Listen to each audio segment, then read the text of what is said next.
बिस्मिल्लाहिर्रहमानिर्रहीम, अस्सलामु अलैकुम एंड गुड मॉर्निंग पाकिस्तान। आप देख रहे हैं रोही एट 10 और मैं हूं आपका मेज़बान तिहाम आज़म। नाज़रीन, उम्मीद करते हैं कि आपके दिन का आगाज़ जो है वो अच्छा हुआ होगा। हम हमेशा अपने प्रोग्राम से ये तलकीन करते हैं कि आपने दिन का आगाज़ जो है वो पॉजिटिव सोच के साथ करना है, पॉजिटिव थिंकिंग के साथ करना है। जब आप पॉजिटिव सोचते हैं तो आपके इर्द गिर्द अच्छा होना शुरू हो जाता है, आपके जो काम है वो अच्छे होने शुरू हो जाते हैं। इसी के साथ साथ नाज़रीन, आपने कोशिश करनी है कि दिन को जो है वो अपने चंक्स में डिवाइड करना है, प्लान करना है। एक चाइनीज़ सेइंग है, वो ये कहते हैं कि अगर आप प्लान करने में कामयाब हो जाते हैं तो आप अपनी आधी जंग जीत जाते हैं। नाज़रीन, आज के प्रोग्राम में हमारे साथ जो गेस्ट मौजूद हैं उनका तारुफ़ कराता चलूँ। हमारे साथ मौजूद हैं ताहिर अली कुरैशी साहब, जो कि एक्स वाइस प्रेसिडेंट हैं हाई कोर्ट बार मुल्तान के। इसी के साथ साथ ये 20 साल से शोबा तदरीस से भी इनका ताल्लुक़ है। बहाउद्दीन ज़िक्रिया यूनिवर्सिटी में एज़ अ लॉ प्रोफेसर ये पढ़ा रहे हैं। इनसे आज बात करेंगे फ़ैमिली लॉ के हवाले से। एक कानून क्या है, आसान नाज़रीन के लिए बिल्कुल आसान अल्फाज में ज़रा हमारे लिए ये समझाएँगे कि बच्चों की कस्टडी, तलाक, इस हवाले से जो कानून बनाए गए वो किस तरह आम इंसानों को हेल्प करते हैं, और कोर्ट्स में अगर किसी का खुदा न खास्ता कोई केस लग जाता है तो उसको किस तरह आपने जो है वो प्लीड करना है और किस तरह जो है वो डिफेंड करना है।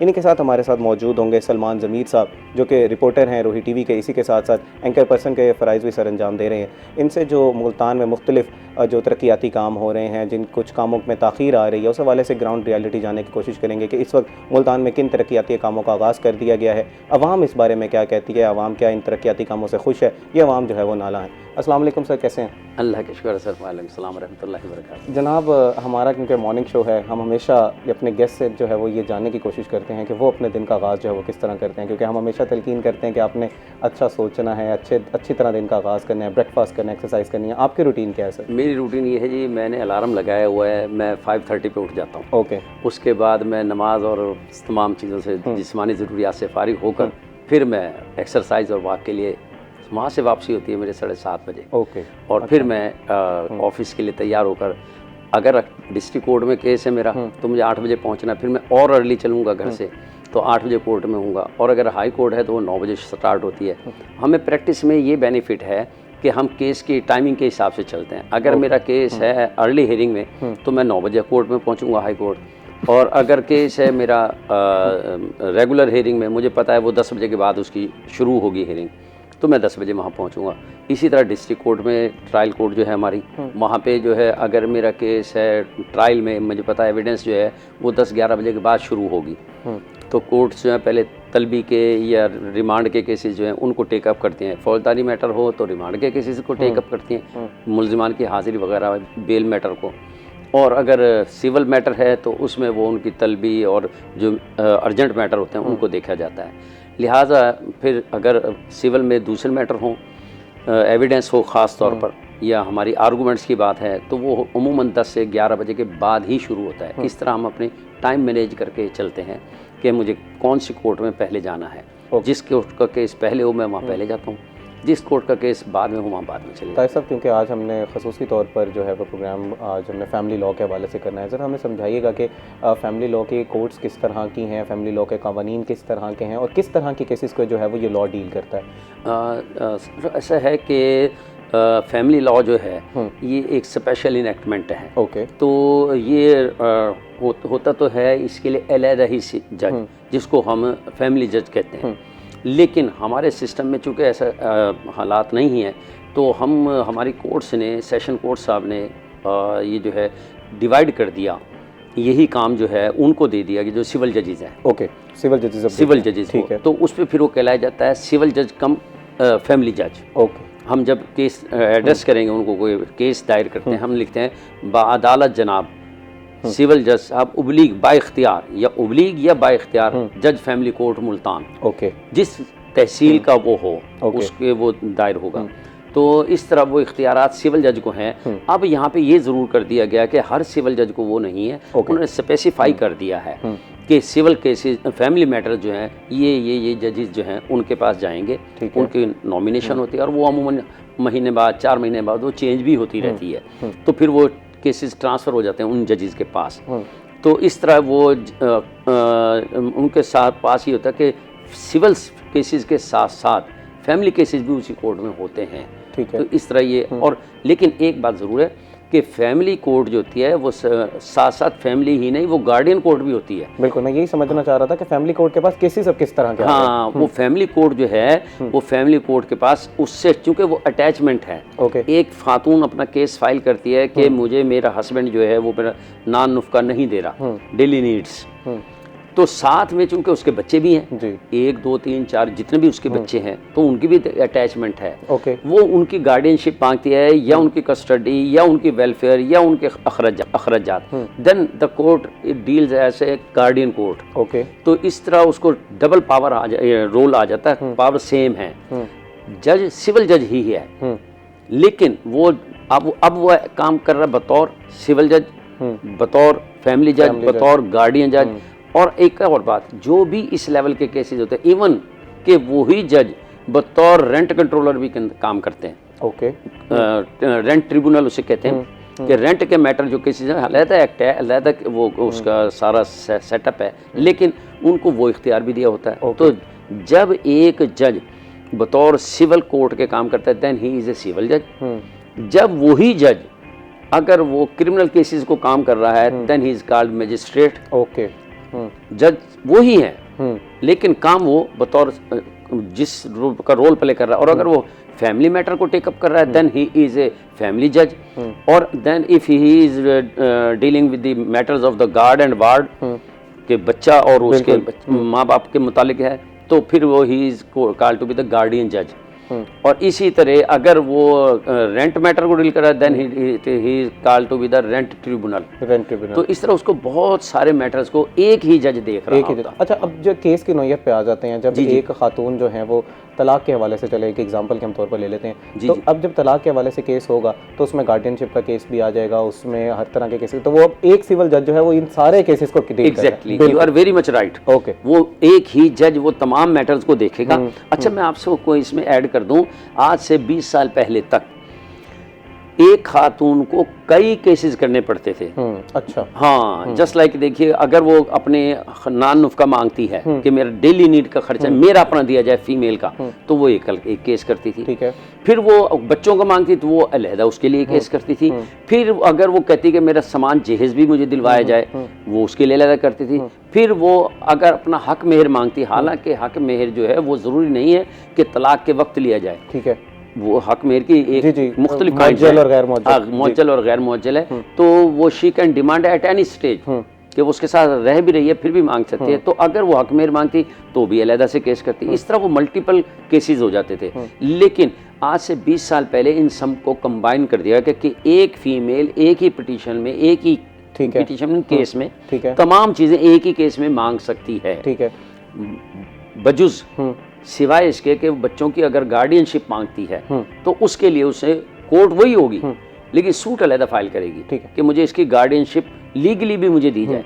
इन केस के अगर उसका हस्बैंड या लीगली उसका हक है, उसकी बच्चों की दादी, बच्चों का ताया, बच्चों का दादा, वो कोई मांगता है कि हमें इन बच्चों की कस्टडी हमें दी जाए, हम इनके गार्डियन हैं, ठीक है, तो उस सूरत में वो गार्डियन कोर्ट जो है वो भी उसी कोर्ट में दायर करेंगे केस। अच्छा सर, अब ये गार्डियन की आपने बात कर दिया, वैसे हमने प्रोग्राम के आगे बात करनी थी, लेकिन अब यहाँ पर क्योंकि एक ज़ेली सवाल बन जाता है जी। गार्डियनशिप में कहा जाता है कि कोर्ट्स जो है वो सपोर्ट करते हैं फीमेल्स को कि बच्चों की जो कस्टडी है वो दे दी जाती है, खासतौर पर फीमेल अगर कोई बच्ची है तो उसकी कस्टडी दे दी जाती है माँ को। तो अभी भी यही रिवाज है या केस की नौयत को देखा जाता है? हाँ सर, इसमें मैं थोड़ा सा ऐड करूँगा कि वो बिला वजह अदालतें नहीं करती। ठीक है, ये नेचुरल प्रिंसिपल है। बच्चा जन्म लेता है माँ की कोख से, ठीक है, उसके जिस्म का हिस्सा है, उसके जिस्म में से एक चीज़ अलहदा हुई है, ठीक है, तो नफ्सियाती तौर पे उसकी अटैचमेंट उसी से होगी, ठीक है। प्लस ये कि वो एक उम्र तक वो माँ के जिस्म से अटैच रहता है, इस्लामी शरीयत के मुताबिक 3 साल तक, ठीक है, साइंस के मुताबिक वो कम से कम 1 साल तक, ठीक है, उसे माँ फीड करेगी। इट मीन्स कि उसके साथ अटैच है, ओके, वो उसकी नसों के साथ उसका जिस्म अटैच है, इवन के उसका लमस उसको मिल रहा है, ठीक है। तो वो फिर उससे 3 साल के बाद उसको नफ्सियाती अटैचमेंट है कि वो इतना अरसा उसके साथ रहा है तो उसके साथ ही रहेगा, ठीक है।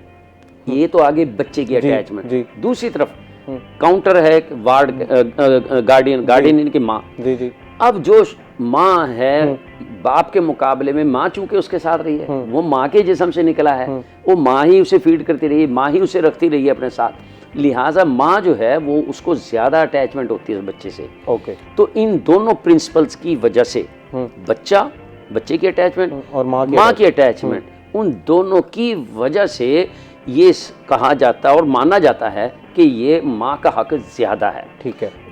और तीसरी बात ये कि वालिद आ जाए, ठीक है, वालिद का हक है, लेकिन उसका हक आता है जब बच्चा इस काबिल हो जाए कि वो अपना डिसीजन कर सके या वो इससे अलग होकर रह सकता है। अच्छा, उसको डिफाइन कर दें ज़रा इन सारी चीज़ों को कि किस सर्टन एज तक कानून जो है वो इजाज़त देता है कि बाप जो है वो दोबारा पिटीशन कर सकता है। हाँ, दोबारा नहीं ना सर, पहली मर्तबा भी। ओके। वो पहली मर्तबा तो कर सकेगा उस सूरत में, छोटी उम्र में अगर बच्चा है, ठीक है, जब तक बच्चा है मदर फीडिंग, ओके, उस वक्त तक तो कोई पिटीशन वो नहीं कर सकता। अगर करेगा वो इन्फ्रक्चुअस हो जाएगी। ओके। और अगर there are some exceptional cases कि मखसूस हालात में हो सकता है, जैसे माँ पागल हो गई है, फातुल अकल हो गई है, माँ खुद ही बच्चे छोड़कर भाग गई, माँ खुद ही जो है वो, या माँ कुछ उसके साथ जिस्मानी प्रॉब्लम है, ठीक है, लेकिन एक्सेप्शनल केसेस में आता है कि माँ 0.1% कैरेक्टर वाइज कोई गड़बड़ आ गई, अच्छा, ठीक है, तो उस सूरत में बाप का हक बन जाता है। ओके।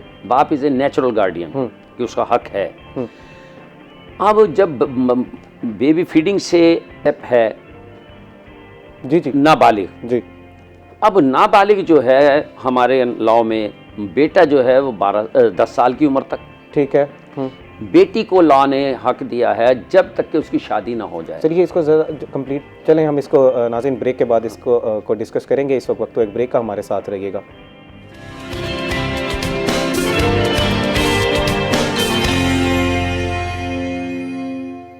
वेलकम बैक नाजरीन। ब्रेक से पहले हम डिस्कस कर रहे थे बच्चों की कस्टडी के हवाले से।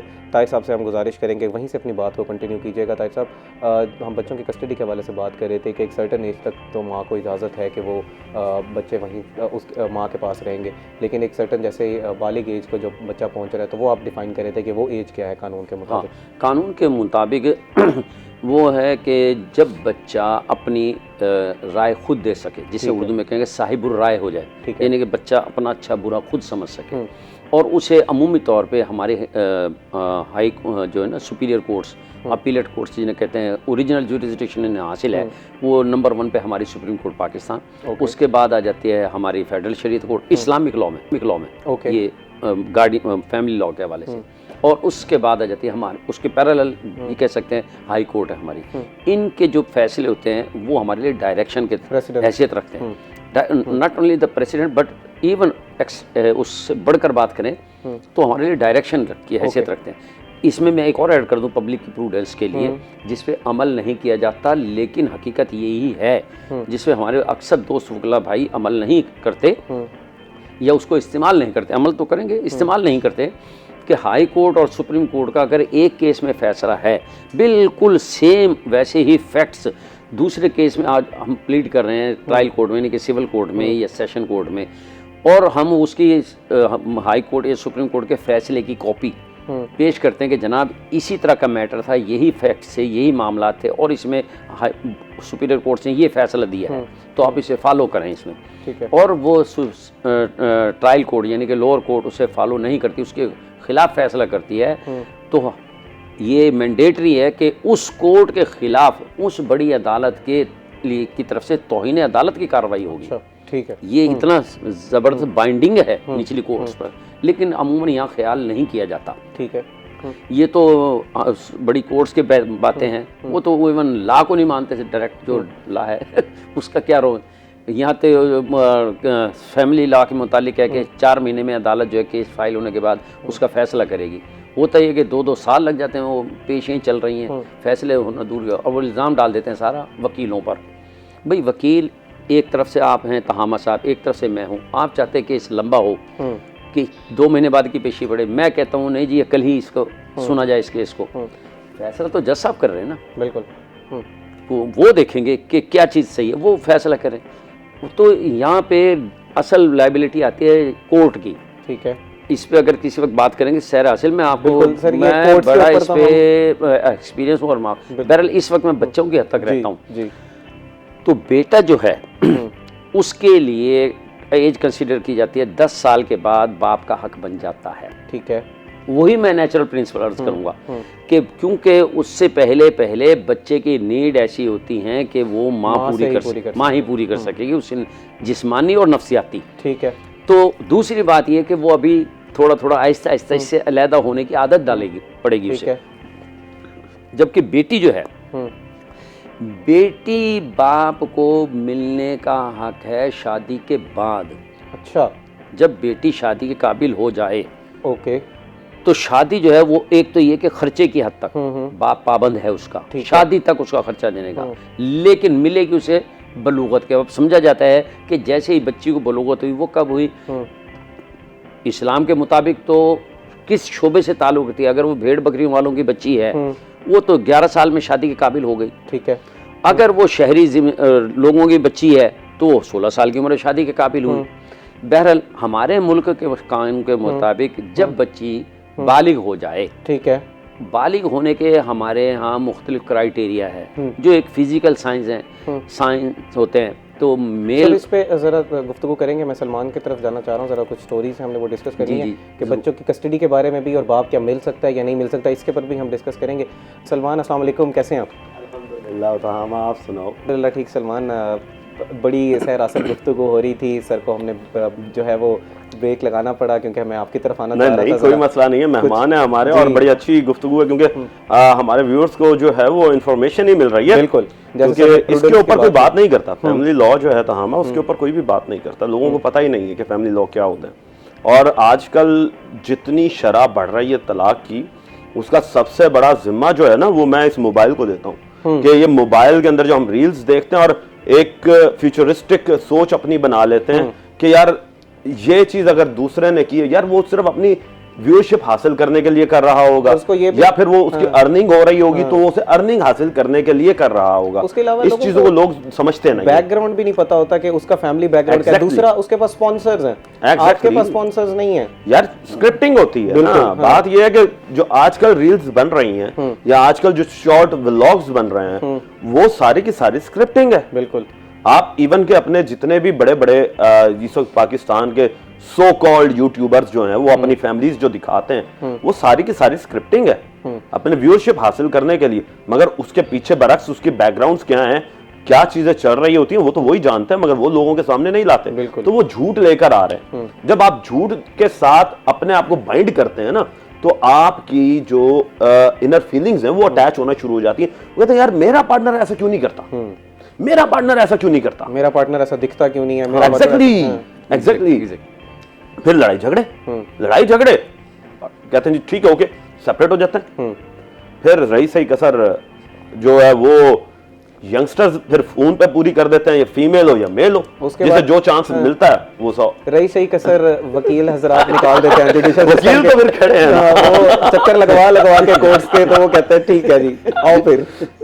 ये तो है नहीं, तहामा साहब टोटल आप वकीलों पे न डालें, लेकिन वकील इस बात में जरूर कहूंगा कि जाहिर है भाई उनका भी तो पेट लगा हुआ, रोजी लगी ये तो है, वो तो चाहेंगे के साथ लगी। जिस तरह गोरकुंज जो है वो भी तो आखिर आस पे बैठा है ना कि लोग मरेंगे तो उसे रोजी मिलेगी। तो वकील भी जाहिर है लोग लड़ेंगे, ये लोग इशू बनाएंगे तो मसला है, वो फीस देंगे उन्होंने आके, अदरवाइज तो लोग नहीं आते। ऐसे ही है जी। अच्छा तहामा, हम बात करना शुरू करेंगे। एक बड़ी अच्छी खबर आई है कि हमारा सर फखर से अब बुलंद होने वाला है कि एशिया कप, आपको याद होगा बिल्कुल, एशिया कप में क्या भारत ने किया। अब उसके मुंह पे एक चपेट जिसे कहते हैं ना कि पूरी तरीके से जिसमें पूरी दुनिया देखेगी और पाकिस्तानियों का सर फखर से बुलंद होगा, वो ये है कि ये अब ट्रॉफी लेने आ रहे हैं। वो कहते हैं ना कि थूक फेंक के चाटना, अब ये चाटेंगे, ठीक है। और इसका सेहरा किसके सर पे जाता है पता है आपको? Mohsin Naqvi, the great game changer, ठीक है। और उस मैं सल्यूट करता हूं मोहसिन नकवी, बिल्कुल, कि उन्होंने पाकिस्तान का सर फखर से बुलंद कर दिया। एक स्टैंस लिया एडमिनिस्ट्रेटिव और उस पे डट गए। आज से पहले जितने भी पीसीबी के चेयरमैन थे वो लेट जाते थे इंडिया के आगे। भाई आईसीसी जरा सी धमकी देता था, जी हजूर ही करते थे। मोहसिन नकवी ने कहा कि मेरी डिग्निटी, मेरे मुल्क की डिग्निटी मेरे लिए, मैं खड़ा हूं, जिसे जो करना कर ले, हम अपने स्टांस के साथ खड़े हैं और आज दुनिया ने उसे माना है। अब आपको एक और वो अब खुशखबरी क्या है इसमें? खुशखबरी मैं यही चाह रहा हूँ कि आप नाजरीन के लिए मैं समझाएं कि खुशखबरी हुआ क्या मैं है। थोड़ा सा तजस्सुस पैदा कर रहा था ना कि लोगों को पता तो चले कि खुशखबरी है क्या। खुशखबरी ये है तामा कि नवंबर के पहले हफ्ते में तकरीब सजाई जा रही है और दुबई के अंदर होगी। अच्छा। जिसमें बीसीसीआई हाँ। सो कॉल्ड आईसीसी के ऊपर अपना फुल किस्म का पावर रखने वाले लोग, अब वो मैं कोई अब लाइव नहीं जा रहा, मेरे पास बड़े जज्बाती अल्फाज है वो मैं यूज नहीं करना चाह रहा, वो आएंगे दुबई। दुबई आकर वो ट्रॉफी लेंगे जिसमें उनके प्लेयर्स भी शामिल होंगे। ठीक है। कोई भी एक प्लेयर भी हो सकता है और कैप्टन भी हो सकता है, मगर बीसीसीआई के ऑफिशियल्स आएंगे। तकरीब उसी तरीके से सजाई जाएगी, तकरीब होगी और उसी तरीके से पूरी दुनिया का मीडिया बुलाया जाएगा और सबके सामने उनके मुंह पे चपेट भी मारी जाएगी कि तुमने नहीं ली थी ना, अब रो क्यों रहे हो, हम नहीं लेते। इन्होंने ये कहा था कि हम नहीं लेते तो ना लो, फिर अब रोते पीटते क्यों आ रहे हो, ट्रॉफी चाहिए, ट्रॉफी चाहिए। ये तो वही हो गया कि फीडर मांग रहे हैं बच्चे हैं? जो कहते थे ना कि बाप बाप होता है, तो असल बाप ये है। इनकी अगर आप एड्स देखो तो उसमें बाप बाप बेटा पता नहीं क्या क्या ये बोल रहे होते थे, मीम्स बना रहे होते थे। तो आज मैं ये कहूंगा कि बाप असल जो है ना वो तुम्हारा पाकिस्तान है। ठीक है। और जहां पर हम एशिया कप हार गए, कोई मसला नहीं है, होती रहती है यार, जब टू टीम्स होंगी, एक ने जीतना एक ने हारना, मगर ये उस जीत से भी बड़ी जीत है। हाँ। एशिया कप की हम हार के भी जीत गए, हम हार के भी जीत गए, ये उससे भी बड़ी जीत है। और ये सारा कुछ मोहसिन नकवी का किया हुआ है। तो बहुत अच्छा ये फैसला हो गया कि नवंबर में एक डेट फिक्स कर दी गई है कि उस दिन को ये होगा। ठीक है, नवंबर के हफ्ते में किसी भी दिन, क्योंकि ये बीसीसीआई को ना खत लिख दिया है उन्होंने। ये एशिया कप को हम तो एशिया कप से एशिया की जो काउंसिल है ना, हम तो उसके बात चेयरमैन भी हैं मेरे ख्याल है मोहसिन नकवी साहब, तो उसके थ्रू बीसीसीआई को खत लिख दिया गया है और उसमें यही लिखा गया कि आप मांग रहे हैं तो फिर हम इस तरीके से देंगे। बिल्कुल उसी तरह जो है वो मैदान सजाया जाएगा। करके रात के अंधेरे में जो ये सोच रहे थे ना कि इनके काम वही है, असल में डरपोक है ना। बिल्कुल रात के अंधेरों के अंदर हमले करने, अबे मर्द हो तो फिर दिन के वक्त मुकाबला करके दिखाओ। तो वही कि बस किसी तरीके से ना पीछे से ही कोई बातचीत गेम चलाकर हम ट्रॉफी ले लें, या तो दुनिया के सामने ये कहें जी देखें जी हमने तो ट्रॉफी नहीं ली थी अब दे दी। ठीक है। अब अगर कोई और होता ना वो ये दे दी, बिल्कुल ये हो जाता कि डिप्लोमेटिकली हमें ऐसा करना चाहिए सर, ताल्लुकात बेहतर करने की जरूरत है, ताल्लुकात बेहतर करने की जरूरत है जी, और हम महाजराई नहीं चाहते जी, और यानी कि वो सो कॉल्ड्स 10 बहाने उनके पास होते हैं। मगर यहाँ पर मोहसिन नकवी ने बहानों को साइड पे रखा और पाकिस्तान को पहले और इक्वल फुटिंग पे बात की। आप भी पाकिस्तान पहले, सबसे पहले पाकिस्तान है जिससे आप हैं। और ये चीज बताइए आज, ये चीज पढ़कर देखकर सुनकर हर एक पाकिस्तानी का दिल जो है वो फख्र से बुलंद हो रहा होगा इस वक्त। बिल्कुल यकीनन कि हम जो समझते थे कि इंडिया से डर जाता है, जिसका पूरे का पूरा होल्ड है आईसीसी के ऊपर, पूरी क्रिकेट एसोसिएशन के ऊपर, आज उसका होल्ड टूटता हुआ नजर आया और वो अपने घुटनों पर आ गया। ये चीज साहमा साहब इसमें मैं ऐड करूंगा कि सलमान साहब ने जो बात की ना कि इंडिया चोरी छुपे ये कि ट्रॉफी भी चोरी ले जाए, तो जंग भी वो रात बगैर बताए इन्होंने हरकत की लड़ने की, तो उसी चोरी छुपे का एक और इवेंट इन्होंने ये किया जिसपे इन्हें चपेट अच्छी खासी पड़ गई है कि अपनी जंग अफगान तालिबान हुकूमत को कुछ 4 टके देकर तो उनके साथ वो गेम करके पाकिस्तान पे इधर से प्रॉक्सी वार कराने की कोशिश की, जिसका पाकिस्तान ने वो भी अच्छा सही जवाब दिया। सब इस पर मजीद गुफ्तगू करेंगे। नाज़रीन इस वक्त को एक ब्रेक का हमारे साथ रहिएगा।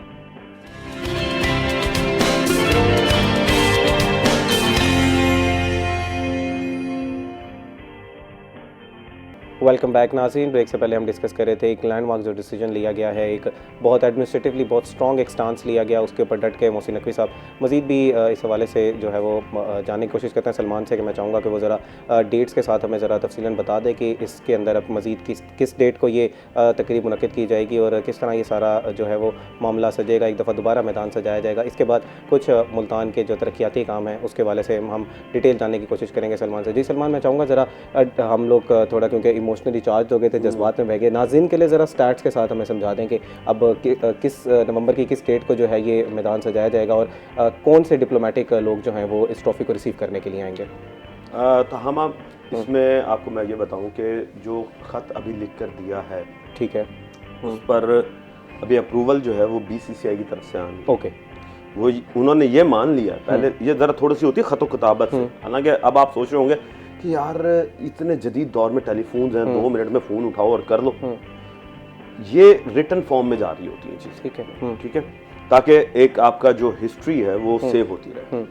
तो अभी उन्होंने इस चीज़ को मान लिया कि हाँ जी हम आएंगे और हम इस ट्रॉफ़ी को रिसीव करेंगे। आप जो चाहते हैं वो हम एज इट इज़ उस पर अमल करेंगे। अब क्या है उसमें कि आपके BCCI के ऑफिशियल्स, यानी कि जिस तरीके से हमारा ICC है वहाँ का BCCI बोर्ड PCB है हमारा, हाँ, तो सॉरी PCB है हमारा, सही बात कर रहे हैं आप, तो वहाँ पर BCCI है। तो वो जो भारत क्रिकेट बोर्ड है ना, उसके ऑफिशियल्स कौन होंगे? जो उसका चेयरमैन होगा, वाइस चेयरमैन होगा, या फिर उसके साथ साथ और जो गवर्निंग अथॉरिटीज़ होंगी। अच्छा, अब होता क्या, अब जब ये तकरीब सजाई जाएगी, तकरीब में एक्सपेक्टेडली कौन कौन होगा? चेयरमैन तो ऑब्वियसली होना ही होना। उसके बाद एम्बेसडर होगा, ओके, ठीक है, जो कि इस वक्त दुबई में मुकीम होगा। अच्छा, अरब एमिरेट्स का एम्बेसडर जो होगा, ठीक है, इंडिया का, वो होगा। उसके बाद जो स्पॉन्सर्स थे वो पाकिस्तान के थे या इंडिया के थे या दुनिया से जहाँ पे भी, वो स्पॉन्सर्स के हेड होंगे। ओके, उसके साथ साथ क्योंकि उन्होंने पैसे भी देने होते हैं ना, तो वो अपने तस्वीरें बनवाएंगे। इसके साथ हम इन्होंने ये दिखा है कि आपका कैप्टन होना चाहिए। जाहिर बात है कैप्टन रिसीव करता है, बिल्कुल, ट्रॉफी तो कैप्टन ने रिसीव करनी है। मगर जो मैं सोचता हूँ, आई डोंट नो कि क्या होगा, क्योंकि ये देखो जो BCCI सोचती है वो उसकी सोच है। जो मैं सोचता हूँ शायद की बात है वो कैप्टन को ना भेजे, ठीक है, वो इसलिए ना भेजें क्योंकि कैप्टन का रवैया जो था, जब वो सलाम नहीं किया गया, हैंडशेक नहीं किया गया, इसमें स्टांस कैप्टन का होता है। तो और फिर आपको पता है कि इंडिया की किस तरीके के लोग हैं, वो अपने ही अवाम जो है उनकी, वो अपने बंदों पे चढ़ दौड़ती है। ओके, ठीक है, तो वो कुछ इस तरीके से भी पेश किया जाता है वहाँ पर सिस्टम। तो ये खेल है, इसे खेल की खेल तक ही रहना चाहिए। सबसे बड़ी बात तो पॉलिटिक्स को दूर रखना चाहिए, पॉलिटिक्स को दूर रखना चाहिए। मगर वो शायद इस पॉलिटिक्स तो क्या, इसमें वॉर ही समझ लेते। ओके, अच्छा, अब आप अगर हम समराइज़ करूं तो बिल्कुल जैसे लास्ट हफ्ते जो ट्रॉफ़ी की जो तकरीब होती है बिल्कुल वैसे ही तकरीब की जाएगी और उनकी तरफ से जो ऑफिशियल आने की तवक्को है आपके मुताबिक वो ये है कि कुछ एम्बेसडर जो वहाँ पर उनके मुकीम है और इसी के साथ साथ BCCI के कुछ ऑफिशियल जो है वो उस तकरीब में आएंगे। और इसके साथ साथ या वो बता दूं, डेट जो है वो अभी नहीं अनाउंस हुई, क्योंकि वो सिर्फ ये बताया गया कि आपको हमने टाइम बता दिया, नवंबर के पहले हफ्ते में जब मर्जी ले लें आप। ओके, आपने हमें बताना है। अब वो 1 दिन में बताएं, 2 दिन में बताएं, उसी वक्त ही तकरीब जो है वो सजा दी जाएगी दुबई के स्टेडियम के अंदर और फिर उसी तरीके से ये रिसीव करते हैं। अच्छा सलमान, अब कुछ मुल्तान के तरक्याती कामों पे आ जाते हैं हम लोग। वासा का एक बहुत बड़ा मसला है, 65% कुछ कहा जाता है कि लाइंस जो है वो ख़राब हैं, हर जगह गली मोहल्लों में पानी खड़ा हो जाता है। अभी लोकल गवर्नमेंट के इलेक्शंस आ रहे हैं, आप किस तरह देखते हैं कि ये मसाइल जो हैं वो अब हल होना शुरू हो जाएंगे जैसे ही लोगों के जो मुंतखब नुमाइंदगान जैसे ही सीट पर आएंगे? सबसे पहली बात तो ये कि लोकल गवर्नमेंट का इलेक्शन नहीं हो रहा है। अच्छा, वो कल जो है वो उसे सस्पेंड कर दिया। ओके, क्योंकि इलेक्शन कमीशन के पास अभी इतने, वो कहते हैं ना कि बजट, वो कहते हैं नहीं है, फंड्स नहीं है, या फिर उनके पास इतनी अभी मैन फोर्स नहीं है कि वो हल्का बंदियों की तरफ अभी देखे जा सके। ओके, ठीक है। दूसरी चीज़, तरक्याती काम।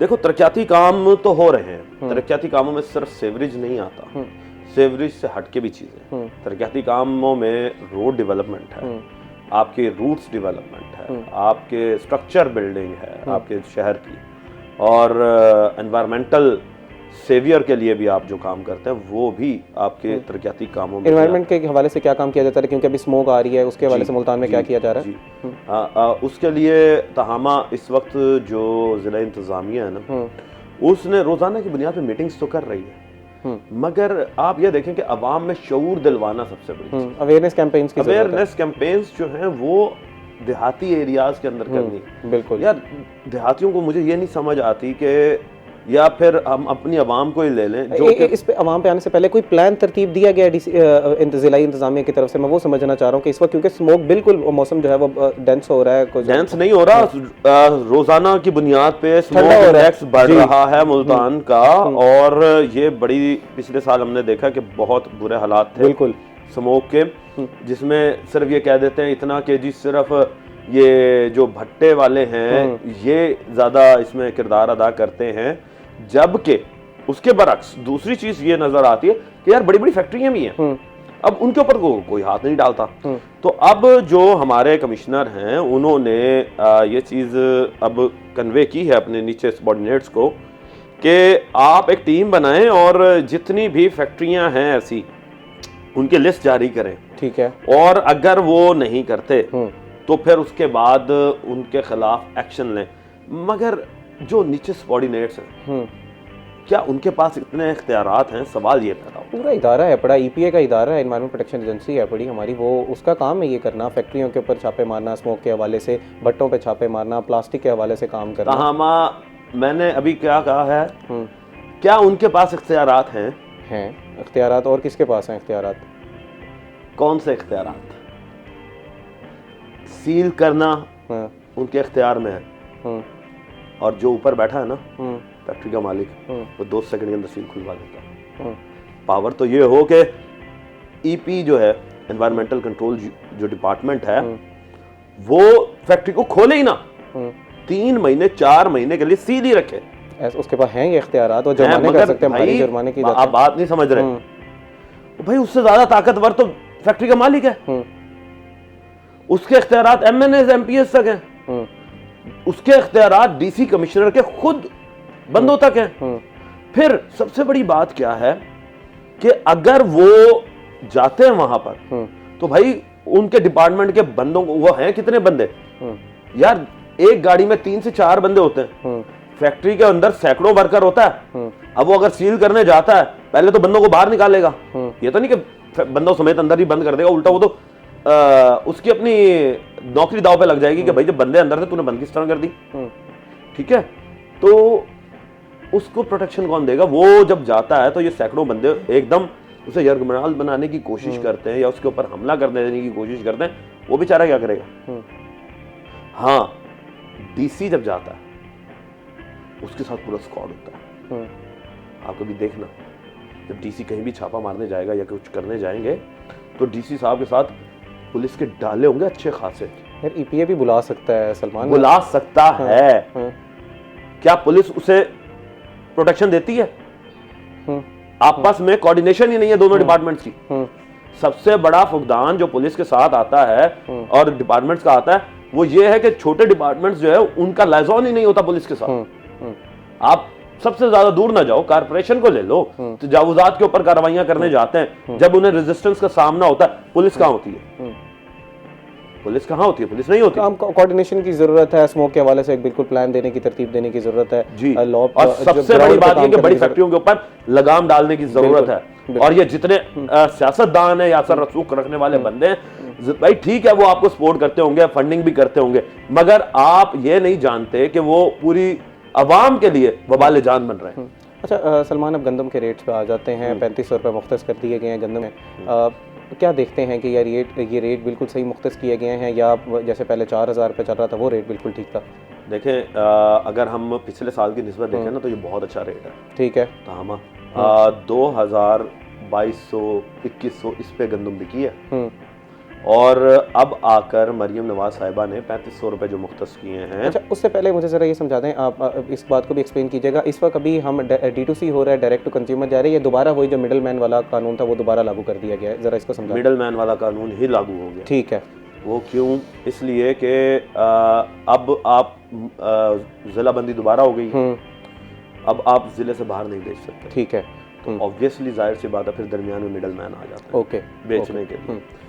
तो दूसरी चीज़ ये है कि 3500 रुपये रेट जो है वो अभी भी किसान ये कहता है कि जी मेरे लिए ये पॉसिबल नहीं है। ठीक है। वो क्यों नहीं है कि एक तरीके से किसान भी सही कह रहा है कि आप जो उसमें डलने वाले डीएपी या यूरिया है उसका रेट कम करें, पानी का रेट कम करें, बिजली का रेट कम करें, तो फौरी तौर के ऊपर ही ये सब कुछ सेट हो जाएगा। नाज़रीन, इस वक्त हुआ एक ब्रेक का। हम ब्रेक के बाद ताहिर साहब से गुफ्तगू करेंगे फैमिली लॉ के हवाले से। हमारे साथ रहिएगा।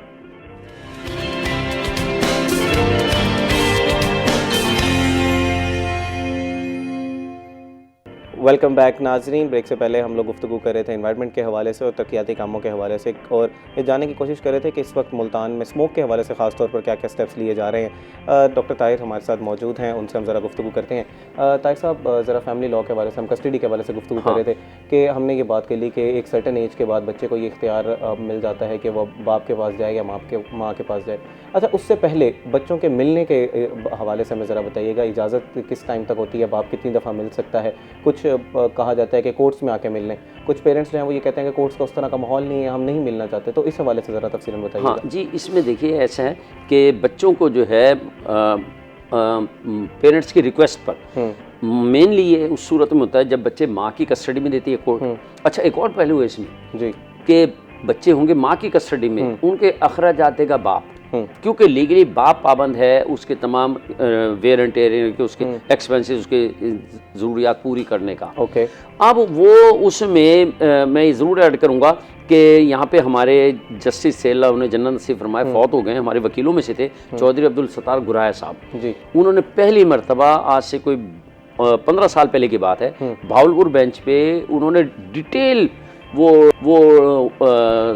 हाई कोर्ट का फैसला दिया था जिसमें उन्होंने बच्चे के इवन के नैपी, उसके फीडर, उसके कपड़े, हर चीज़ को डिस्कस करके पाबंद किया था सिविल कोर्ट को कि वो इन सब चीज़ों को देखते हुए उस वक्त के रेट के मुताबिक बच्चे का खर्चा मुकर्रर करे। अच्छा, ये नहीं हो सकता कि एक बच्चा जो है वो उसके वो खर्चा कोर्ट मुकर्रर करते हैं 2000 रुपये महीना। आज के दौर में 2000 में तो उसका दूध भी पूरा नहीं होगा बच्चे के फीडर का। तो लिहाजा वो कहते हैं कि सिविल कोर्ट जब बच्चे का खर्चा मुकर्रर करे वो उसके इन तमाम मामलात को देखते हुए उसका खर्चा मुकर्रर करेगी। ठीक है। अच्छा, दूसरी बात ये कि खर्चे के तक तो ये रही, और गार्डियनशिप जो बच्चे को मिलने का, अब वो मिलने का ये है कि कोर्ट टाइमिंग मुकर्रर कर देती है कि एक बच्चा कितनी देर में माँ को से बाप को मिलेगा और किस किस वक्त पे, मसलन ईद पे आएगा, बकरा ईद पे मिलेगा, और छुट्टियों के दिनों में और आम दिनों में भी हर चीज़ का वो शेड्यूल दे देती है। ठीक है। और जब तक केस ट्रायल चल रहा हो उस वक्त तक भी हर पेशी पे बच्चा जो है माँ बच्चे को मुलाकात कराएगी वालिद से। ठीक है। पहले ये कहा जाता था कि कोर्ट में माहौल नहीं होता, लेकिन अब कोर्ट्स में उन्होंने बाकायदा स्पेशल एक रूम ऐसा बना दिया गया है जहाँ बच्चों के इवन के खेलने की जगह भी, खिलौने भी प्रोवाइड किए गए हैं। लाहौर में तो बहुत अच्छा इंतजाम है, मुल्तान में भी किया गया है। यहाँ पे ना सीनियर सिविल जज साहब की कोर्ट की बैक साइड पे एक कमरा जो है इस काम के लिए मखसूस है। प्ले एरिया टाइप बनाया गया? वो नहीं, प्ले एरिया इंडोर है वो। जी जी, ठीक हो गया। ओपन नहीं है। ओके। क्योंकि बच्चे की नफ्सियात को देखना है कि उसको तो अक्सर औकात तमाम आप याद रखिए, आपको भी एक्सपीरियंस हुआ होगा कि बच्चे को किसी वक्त एक ऐसी बात गुजर जाती है कि जैसे कोई किसी ने, मैं यहाँ बैठा हूँ, किसी मेहमान ने ये टेबल ऐसे गिराई थी। बिल्कुल बिल्कुल। बच्चे को सारी उम्र के लिए उसके जहन में क्लिक रहती है कि ये ऐसा हुआ था। बिल्कुल। तो कोर्ट में चूंकि वो कोर्ट सारी इकट्ठी है, वहाँ कातिल भी आ रहे हैं, डकैत भी आ रहे हैं, जानी भी आ रहे हैं, लड़ने वाले भी आ रहे हैं, तो वो जब बच्चा, छोटा सा बच्चा उनको देखेगा उसकी नफ्सियात पे बुरा असर पड़ेगा। यार ये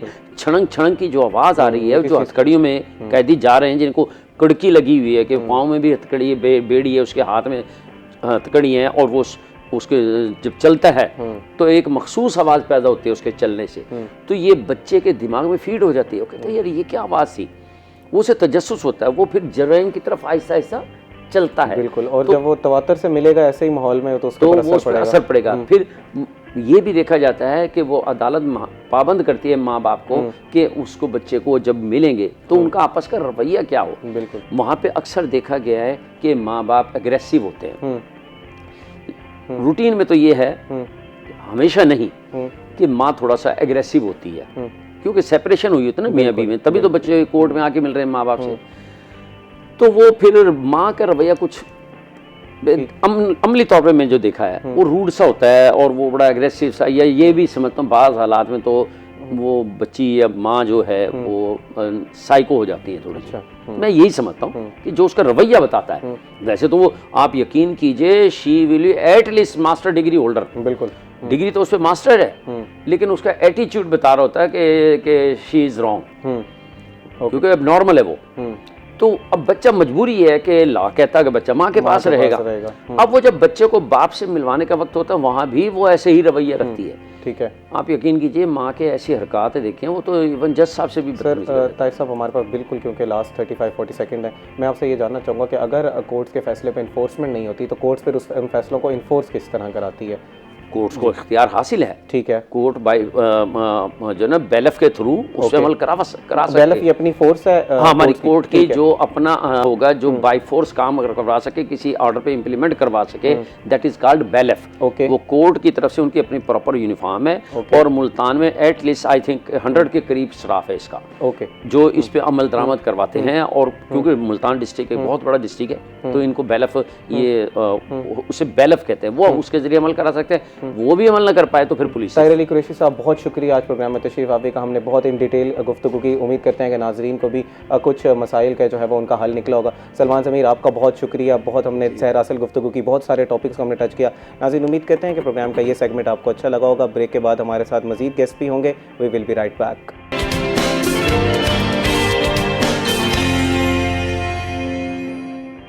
वेलकम बैक नाज़रीन। ब्रेक से पहले हम फैमिली लॉ के हवाले से डिस्कस कर रहे थे, इसी के साथ सलमान हमारे साथ मौजूद थे जो हमें जो मुल्तान में डिफरेंट तकियाती काम जो हो रहे हैं उस हवाले से आगाह कर रहे थे।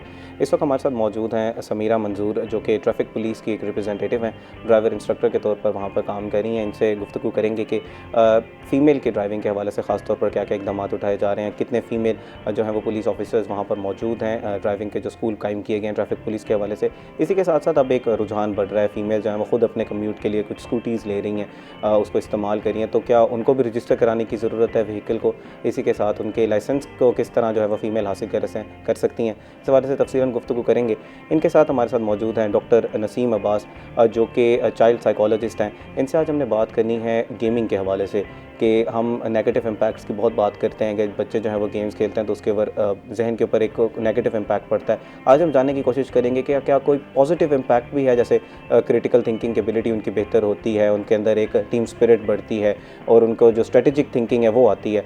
अस्सलाम वालेकुम मैम, कैसी हैं आप? वालेकुम सलाम, शुक्र अल्हम्दुलिल्लाह, बिल्कुल ठीक।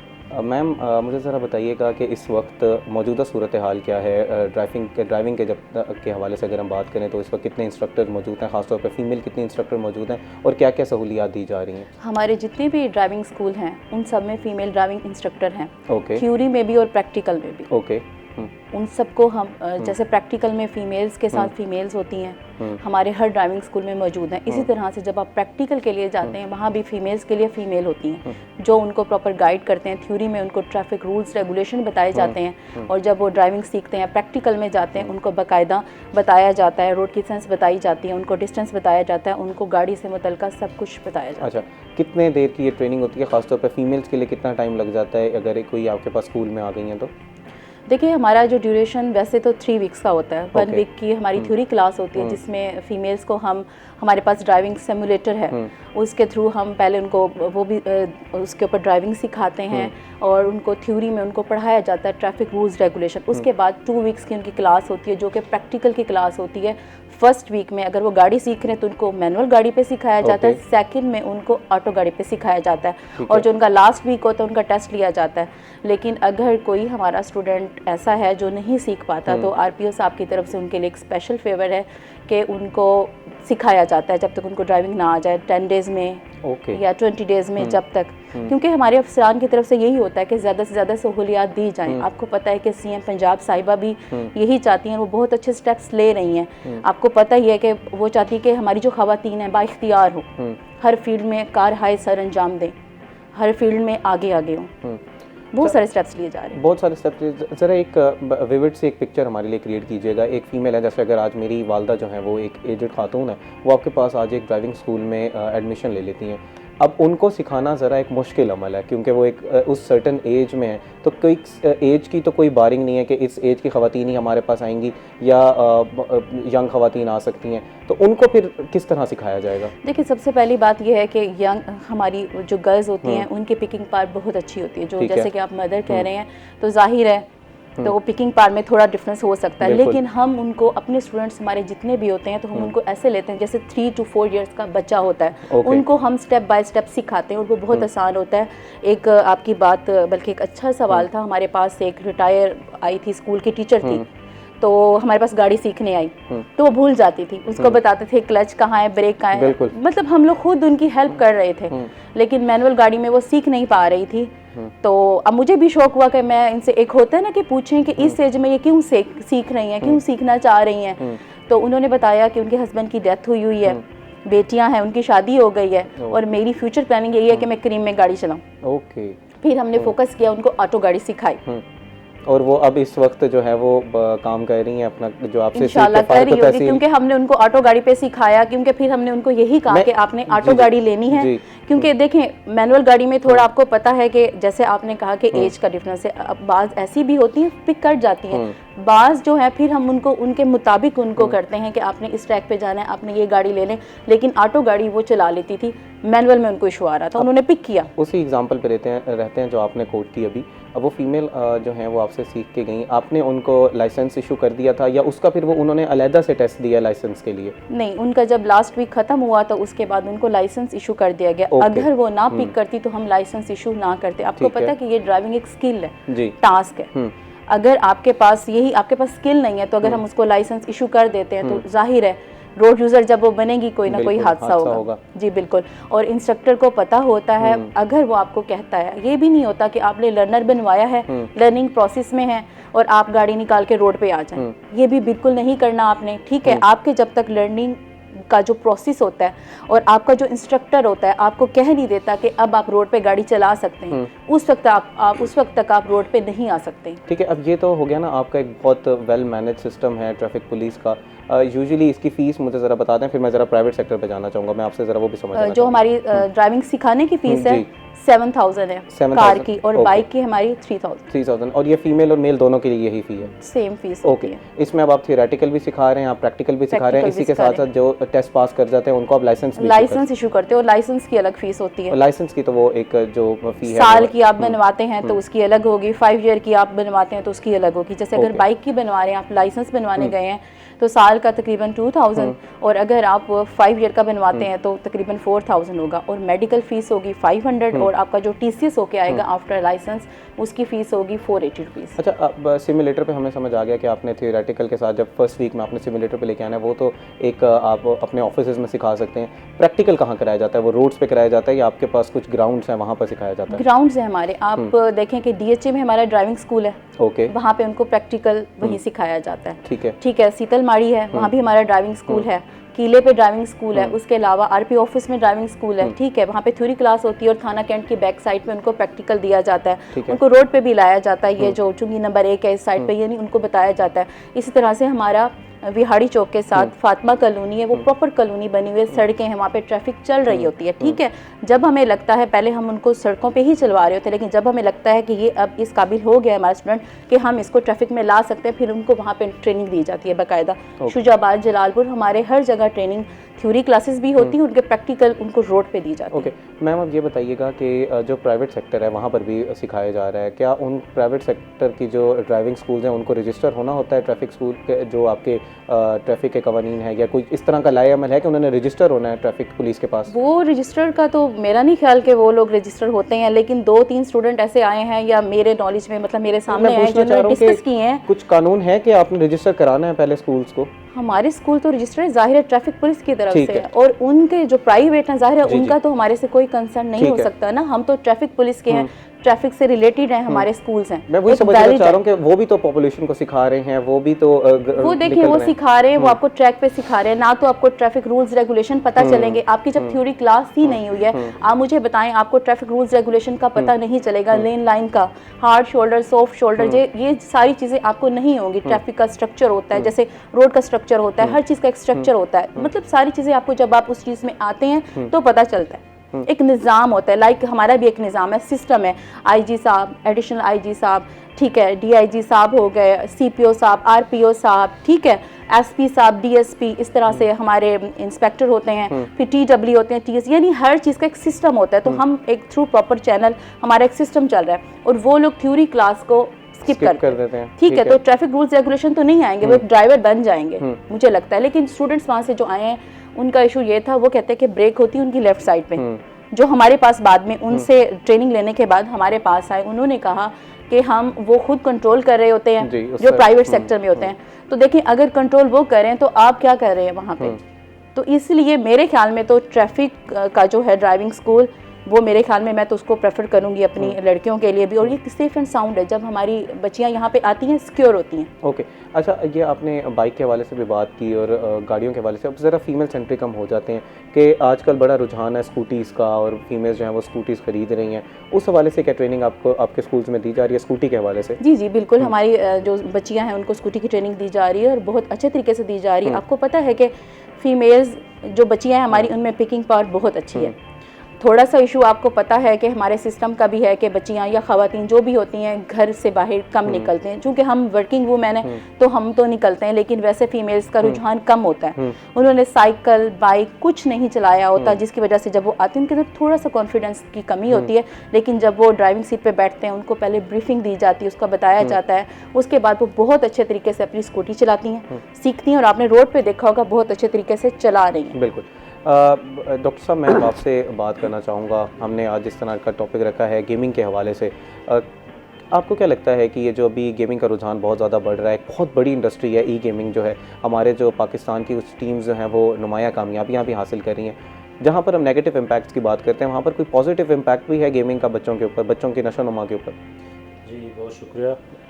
लेकिन गेम्स का जो है पॉजिटिव इम्पैक्ट है, लेकिन कम है, उससे ज़्यादा जो आ रहा है वो नेगेटिव जा रहा है। ओके, उसकी जो अगर हम पॉजिटिव की बात करें थोड़ी सी, तो वो ये है कि इससे ना कॉन्फिडेंस में थोड़ा इजाफा होता है बच्चे के। उसको कुछ स्किल्स आ जाती हैं कि कोई मुश्किल आ जाए तो उसमें मैंने कैसे निकलना। तो इस तरह की थोड़ी सी इसकी पॉजिटिव हैं, वरना ज़्यादातर जो देखी गई हैं वो नेगेटिव इम्पैक्ट। ओके, उसमें नेगेटिव में अगर हम बात करें तो उनका जो है टाइम वेस्टिंग है, और सोशल कम्युनिकेशन जो है वो गैप आ जाता है अच्छा खासा। सोशल कम्युनिकेशन की गैप किस तरह आता है? वो तो बच्चे तो लिंक होते हैं ऑनलाइन लैन के थ्रू। जी, ये गैप इस तरह आएगा, जिस मुआशरे में वो रह रहे हैं उससे वो दूर हो जाते हैं, जिस कम्युनिटी में वो रह रहे हैं, जिस फैमिली में वो रह रहे हैं, क्योंकि उससे वो दूर हो जाते हैं। वो अपनी उस दुनिया में रह रहे होते हैं जो एक गेम की दुनिया है, ठीक है, और उसकी रियलिटी नहीं होती। तो जब बच्चा रियल लाइफ में आता है फिर वो कुछ नहीं कर सकता, उसके अंदर इतनी हिम्मत और हौसला भी नहीं होता किसी से बात कर सके, किसी को आंसर कर सके। और इवन के स्कूलों में देखा गया है जो बच्चे गेमिंग ज़्यादा करते हैं, उनको गेमिंग एडिक्शन है, वो स्कूल में हमेशा उनका रिज़ल्ट ज़ीरो होगा या बहुत ही लो होगा। क्या वजह? उनमें वो रियलिटी जो है, एक रियल लाइफ जो वर्क है हमारा, उसमें वो पीछे होंगे। गेम में वो टॉपर होंगे, बहुत अच्छे टॉपर होंगे। ये अच्छी बात नहीं है अगर बच्चा का रुझान अगर उस तरफ है, उसको शौक है गेमिंग करने का, एक बहुत बड़ी इंडस्ट्री है। हम हमेशा ये कहते हैं चले बच्चा अपना जो है वो पाँव पे खड़ा होना शुरू हो जाए। अगर वो उसी को अपना करियर बनाता है तो आगे उसमें एक्सेल कर सकता है वो। इसी के साथ साथ उसके अंदर टीम स्पिरिट पैदा हो रही है, उसके अंदर क्रिटिकल थिंकिंग पैदा हो रही है, स्ट्रेटेजिक थिंकिंग पैदा हो रही है। एक फलां जगह पर मैं फंस गया हुआ, मैंने किस तरह इससे निकलना है। तो ये कुछ पॉजिटिव इम्पैक्ट्स नहीं है, रिसर्चेज हो रही हैं इसके ऊपर के पॉजिटिव इम्पैक्ट्स हैं। जी, इसमें पॉजिटिव इस हद तक है कि अगर उसने अपना जो फ्यूचर प्लान है ना वो गेमिंग ही रखना है, ओके, तो उसके लिए तो वो बेस्ट है। लेकिन हमारी जो सोसाइटी है इसमें अगर वो हम उसको फोर्स कर रहे हैं कि आपने स्कूल भी जाना है, कॉलेज भी जाना है, आपने जॉब के लिए भी काम करना है, लेकिन जो गेमिंग एडिक्शन का बच्चा होगा वो फिर इस प्रैक्टिकल लाइफ में फेल होगा। ओके, ठीक है ना। हाँ, जिसने अपना लाइफ मोटो जो है वो बनाया हुआ ही गेम है, वो तो इसमें एक्सपर्ट हो जाएगा, उससे बहुत ज़्यादा फ़ायदा भी उठाएगा, तो उसको फ़ायदा होगा। लेकिन रियल लाइफ में जब उसको इन चीज़ों का सामना मुश्किल से होता है। अच्छा, बच्चों को जब सिखाने की बारी आती है, हम बचपन में जब सीखते थे तो उस वक्त भी हम गेम्स का सहारा लेते थे। इस क्वेश्चन का ज़रा जवाब दीजिएगा, मैं ज़रा इसको रिफ्रेज करूँगा क्वेश्चन को। नाज़रीन, इस वक्त हुआ एक ब्रेक का, हमारे साथ रहिएगा।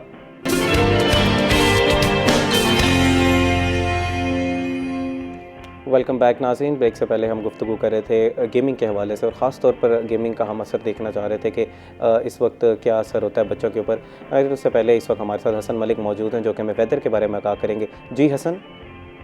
जी, शहर-ए-औलिया मुल्तान और गिरदो-नवाह की अगर आज के मौसम के हवाले से बात की जाए तो आज मुल्तान शहर का मतलब सुबह सवेरे से बिल्कुल साफ़ रहता हुआ दिखाई दे रहा है, लेकिन ऐसा सच सूरज उस तरीके से अपनी आबोताब से नहीं चमक रहा क्योंकि मौसम नुमाया हद तक करवट लेता हुआ दिखाई दे रहा है। और अगर वैसे ओवरऑल वेदर कंडीशंस की बात की जाए क्योंकि मौसम तब्दील होता हुआ दिखाई दे रहा है और खुनकी बढ़ती हुई दिखाई दे रही है, जिसकी बाइस जहाँ एक जानिब हवा में नमी का तनासुब कदरे हद तक बेहतर है तो वहीं दूसरी जानिब जो एयर क्वालिटी इंडेक्स है वो भी मौसम तब्दील होने की वजह से बढ़ता हुआ दिखाई दे रहा है और स्मोक की शिद्दत भी रोज़ाना की बुनियाद पर गुजरते हुए दिन के हिसाब से जो फ़िज़ाई आलूदगी है वो भी बढ़ती हुई दिखाई दे रही है। आज अगर एयर क्वालिटी इंडेक्स की बात की जाए तो आज शहर का एयर क्वालिटी इंडेक्स 240 पॉइंट्स पर रिकॉर्ड किया गया और पाकिस्तान के फ़िज़ाई आलूदा तरीन शहरों की लिस्ट में मुल्तान आज तीसरे नंबर पर स्टैंड करता हुआ दिखाई दे रहा है। ओवरऑल दिन भर मौसम के हवाले से बात की जाए तो सुबह सवेरे से हल्की फुल्की हवा चलने का सिलसिला जारी है और दिन भर इसी तरीके से हल्की फुल्की हवा चलती रहेगी। लेकिन अगर शहर के कम से कम दर्जा हरारत की बात की जाए तो आज मुल्तान शहर का कम से कम दर्जा हरारत 19 डिग्री सेंटीग्रेड पर रिकॉर्ड किया गया, जबकि ज़्यादा से ज़्यादा दर्जा हरारत आज शहर और गिरदो-नवाह का 33 से 34 डिग्री सेंटीग्रेड तक जाने के इम्कान ज़ाहिर किए जा रहे हैं। हवा में नमी का तनासुब भी आज कदरे बेहतर है जो कि 86% तक रिकॉर्ड किया गया। आइंदा आने वाले दिनों के हवाले से बात की जाए तो महकमा मौसमियात की जानिब से ये कहा जा रहा है कि आइंदा आने वाले दिनों में मुल्तान शहर में ऐसा सच कोई बारिशों के इम्कान ज़ाहिर नहीं किए जा रहे। अलबत्ता 27 एंड 28 अक्टूबर को अपर पंजाब वाली साइड पर बारिश होगी, जिसका इम्पैक्ट ये होगा कि मुल्तान में दर्जा हरारत में कुछ हद तक मज़ीद कमी रहती हुई दिखाई देगी। लेकिन अक्टूबर के एंड तक और नवंबर के फर्स्ट वीक तक ऐसा सच मुल्तान में कोई बारिशों के इम्कान ज़ाहिर नहीं किए जा रहे। आइंदा 24 घंटों के हवाले से बात की जाए तो आइंदा 24 घंटों के दौरान मुल्तान शहर का मतलब बिल्कुल साफ़ रहेगा, सूरज अपनी आबोताब से चमकता रहेगा और रात के औकात में और अलल सुबह के औकात में दर्जा हरारत नुमाया हद तक कम रहता हुआ दिखाई देगा। जी बहुत शुक्रिया हसन, आपने तफसीलन आगाह किया कि इस वक्त मुल्तान शहर में वेदर के क्या हालात हैं। हम इससे पहले गुफ्तगू कर रहे थे बच्चों के हवाले से कि ख़ास तौर पर गेम्स जब बच्चे खेलते हैं तो उनकी नशो-नुमा पर किस तरह का इम्पैक्ट होता है, ब्रेन पे क्या इम्पैक्ट होता है। डॉक्टर साहब आप ज़रा कह रहे थे कि नेगेटिव इम्पैक्ट्स बहुत ज़्यादा होते हैं, लेकिन जब बच्चा किसी चीज़ में उनको मुश्किलात होती हैं तो तब हम गेम्स का सहारा लेते हैं, साउंड्स का सहारा लेते हैं। हम कहते हैं कि अगर इसको ABC सीखनी है या अलिफ बे पे सीखनी है, कायदा सीखना है तो हम उसको गेम्स खिलाते हैं, तो ये तो फिर पॉजिटिव चीज़ ना होगी। जी बिल्कुल, इसके जो पॉजिटिव चीज़ें हैं उसमें यही है, जिस तरह डिसलेक्सिया के पेशेंट होते हैं जिनको लर्निंग डिसेबिलिटी होती है राइटिंग, लिसनिंग या रीडिंग में, तो हम उनको ऐसी गेम्स बताते हैं। अच्छा, दूसरा ये होता है कि आजकल जिस तरह बच्चों में इसका स्क्रीन टाइम का रुझान ज़्यादा है, तो हमारे पास जो पेरेंट्स आते हैं हम उनको यही एडवाइस करते हैं कि आप बच्चों को ऐसी वीडियोज़ या ऐसी गेम्स दें जिनसे बच्चा कुछ सीख ले। चलो ओके ठीक है, वो वैसे तो आपकी बात नहीं मान रहा, स्क्रीन टाइम कम नहीं कर रहा, तो कम से कम उसको कुछ पॉजिटिव ऐसा दें कि जिससे उसको फ़ायदा भी हो। तो ऐसे इसकी गेम्स हैं, ऐसी कुछ एक्टिविटीज़ हैं जिनमें बच्चा बहुत जल्द सीख जाता है। ओके, और उसको बहुत फ़ायदा होता है अपनी स्टडी के हवाले से। अच्छा डॉक्टर, मुझे ये बताइएगा कि क्रिएटिव थिंकिंग पे किस तरह का इम्पैक्ट होता है गेम्स का? पॉजिटिव इम्पैक्ट है या नेगेटिव इम्पैक्ट है? स्ट्रेटेजिक थिंकिंग पे किस तरह का इम्पैक्ट होता है? जी, इसमें क्रिएटिविटी का जो लेवल है वो बढ़ जाता है। ओके, जो बच्चे ज़्यादा गेमिंग में एक्सपर्ट हो जाते हैं उसको इंटरेस्ट ज़्यादा होता है। लेकिन इसमें गेम्स की भी कुछ टाइप्स होती हैं। जी, कुछ जो होती हैं वो क्रिएटिविटी की गेम्स होती हैं जो लर्निंग के लिए बहुत अच्छी होती हैं। ठीक है। अच्छा, इसमें कोशिश की जाए कि जो फाइट वाली गेम्स हैं ना उससे बच्चों को बिल्कुल मना किया जाए, रोका जाए। ओके, पजल गेम्स जो हैं वो ज़्यादा बेस्ट हैं बच्चों के लिए, उससे उनका IQ लेवल तक बढ़ता है, मतलब वो इतना इंटेलिजेंट हो जाते हैं पजल गेम्स में। क्योंकि हमारे पास जो आते हैं लर्निंग डिसेबिलिटी के बच्चे, हम उनको पजल गेम्स करवाते हैं। पहले वो हार्ड फॉर्म में होती थी पजल गेम्स, ब्लॉक्स होते थे, कुछ वर्ड्स होते थे, उनको हम वो कराते थे। आजकल वो स्क्रीन की शक्ल में आ चुकी हैं, तो वो इस हवाले से गेमिंग की जो ये पजल वाली गेम है वो बहुत फ़ायदा। अच्छा, किस एज के बाद जो है वो, अभी चलें पजल्स को एक अर्ली एज में हम लोग उनको सिखा सकते हैं, कार्टून्स के ज़रिए उनको जो है वो अल्फ़ाबेट सिखाए जा सकते हैं या कायदा सिखाया जा सकता है। एक किस सर्टन एज में हमें इस तरह की जो गेम्स हैं वो बच्चों को दे देनी चाहिए, उनको अलाउ कर देना चाहिए? जैसे एक ख़ास तौर पर GTA की गेम्स होती थी, वो हम बचपन में अपने खेलते होते थे, या कुछ काउंटर उसके हवाले से होती थी, काउंटर अटैक होते थे, काउंटर स्ट्राइक होती थी, उस तरह की गेम्स जो है वो किस टाइम पर दे देनी चाहिए बच्चों को? देखिए, जो छोटे बच्चे हैं जो 3 साल से तकरीबन 6 साल तक के तक 6 साल से, उनको तो कार्टून टाइप्स गेम होनी चाहिए। ओके। ठीक है, वो उनके लेवल के लिए बहुत अच्छी है, वो ओके। वहाँ से बहुत जल्द सीखेंगे। जो 7 साल से 12 साल या 15 साल तक के बच्चे हैं, उनको कुछ बड़ी गेम्स होती हैं, पजल्स गेम्स, ठीक है, उसमें एक माइनक्राफ्ट के नाम से आती है, माइनक्राफ्ट, जी ठीक है, माइनक्राफ्ट, वो अच्छी है उनके लिए, उससे वो बहुत ज़्यादा सीखेंगे, क्योंकि एज के हिसाब से भी गेम्स होती हैं। अगर आप सर्च करेंगे पेरेंट्स तो साथ एज को लाजमी मेंशन करें, तो उस तरह की उनके बच्चे की एज के मुताबिक गेम्स आ जाएंगे। ओके।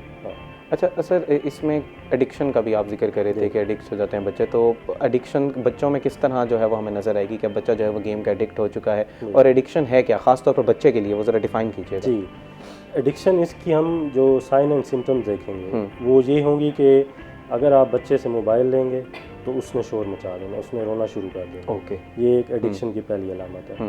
दूसरा ये होगा कि आप उसको खाना देंगे तो वो खाना नहीं खाएगा, वो अपने मोबाइल गेम में ही लगा रहेगा। ओके। अगर आप उसको इवन के उसको ना ही टॉयलेट का कोई पता होगा, ना ही उसको कपड़ों का, ना ही कुछ खाने पीने का, ना ही अपने पेरेंट्स की उसके साथ एफिलिएशन होगी, यानी उसकी टोटल एफिलिएशन अपने मोबाइल के साथ होगी। अगर आप ये देख रहे हैं तो आप समझ जाएं कि आपका बच्चा मोबाइल एडिक्ट हो गया या गेमिंग एडिक्ट हो गया। ओके। अच्छा सर, मुझे ये बताइएगा फिर अब इससे बचना किस तरह है, पेरेंट्स जो है वो किस तरह बच्चे की जो है वो एडिक्शन को छुड़वा सकते हैं। कुछ ख़ास तौर पर पेरेंट्स का भी किरदार इसमें बताइएगा कि एक अर्ली एज से बच्चा जैसे ही रोना शुरू करता है, वो एक ख़ास जो हमारे यहाँ गाने या कुछ इस तरह के जो हैं राइम्स वो लगा दी जाती हैं, पेरेंट्स जो हैं वो माएँ फिर अपने कामों में लग जाती हैं, तो उस हवाले से पेरेंट्स का किरदार भी बताइएगा। देखिए, सबसे जो अहम किरदार है वो है ही पेरेंट्स का। बच्चे को तो नहीं पता ये क्या है, मेरे लिए गलत है, ये ठीक है। इसकी मिसाल मैं ऐसे दूंगा, जैसे आप छुरी बच्चे के हाथ में दे दें, उसे कहें जी खेलो आप इससे, तो बच्चे ने वो या तो ख़ुद को ज़ख्मी कर देना या दूसरे को, उसको तो नहीं पता कि इसके क्या फंक्शंस हैं। इसी तरह ही मोबाइल गेम्स हैं या मोबाइल का जो इस्तेमाल है वो ऐसे ही हैं। तो हमें ऐसे तरीके से बच्चे को हैंडल करना चाहिए कि उसको फ़ायदा नुकसान का भी साथ इल्म होना चाहिए। सबसे पहले अगर हम इस पर कंट्रोल करना चाहें तो हम उसका स्क्रीन टाइम कम करेंगे। ठीक है, जिन बच्चों में ये एडिक्शन पैदा हो चुकी है उनमें हम उनका स्क्रीन टाइम कम करेंगे। उसका अगर वो 5 से 6 घंटे है तो उसको हम 3 घंटों के लिए आएंगे, फिर उसको ऐसा 1.5 घंटे पे, फिर इस तरह कम करते करते तकरीबन हम 24 घंटे में उसको आधा घंटा या पौना घंटा तक ले आए, तो उससे ये होगा कि बच्चे में एडिक्शन कम हो जाती है। ठीक है, अब एडिक्शन को हम कम करें, मुझे पेरेंट्स का ज़रा किरदार बताइएगा कि पेरेंट्स को जो है वो किस एज में जो बच्चे को है वो मोबाइल दे देना चाहिए। अब तो हम देखते हैं कि बहुत अर्ली एज में ही बच्चे, अभी उनका माइंड जिस एज में डेवलप हो रहा होता है उस एज में ही उनका डोपामिन इतना रिलीज़ होना लग जाता है स्क्रीन पे कि वो बच्चा अभी बोल भी नहीं सक रहा लेकिन स्क्रीन खुद ऑपरेट करना स्टार्ट कर देता है। जी बिल्कुल, मैंने ऐसे बच्चे देखे हैं जो बहुत ही मतलब हैरान कौन होता है कि उसकी एज जितनी नहीं होती जितना उसको मोबाइल के फंक्शंस पता होते हैं। बिल्कुल, वो हमें भी नहीं पता होते। अच्छा, ऐसे जो पेरेंट्स हैं ना, वो पहले तो बच्चे को मोबाइल देना ही नहीं चाहिए। मैं यही समझना चाह रहा हूँ, आप अपना जवाब दीजिएगा, किस एज में आप एज अ डॉक्टर एडवाइस करेंगे कि अब बच्चे को स्क्रीन जो है वो दे देनी चाहिए? जी, उसमें एक लिमिट है। देखिए, जो मोबाइल की पर्पज़ है उसमें 2 चीज़ें हैं, एक है इंफॉर्मेशन, ठीक है, दूसरा है कम्युनिकेशन। जी, ठीक है। अब जब आप देखें बच्चे को अब ज़रूरत है, वो इस लेवल तक पहुँच चुका है कि अब उसको थोड़ी ज़रूरत है किसी काम के लिए, स्टडी के लिए या उसको कुछ एंटरटेनमेंट के लिए, तो फिर आप एक लिमिट की हद तक दें।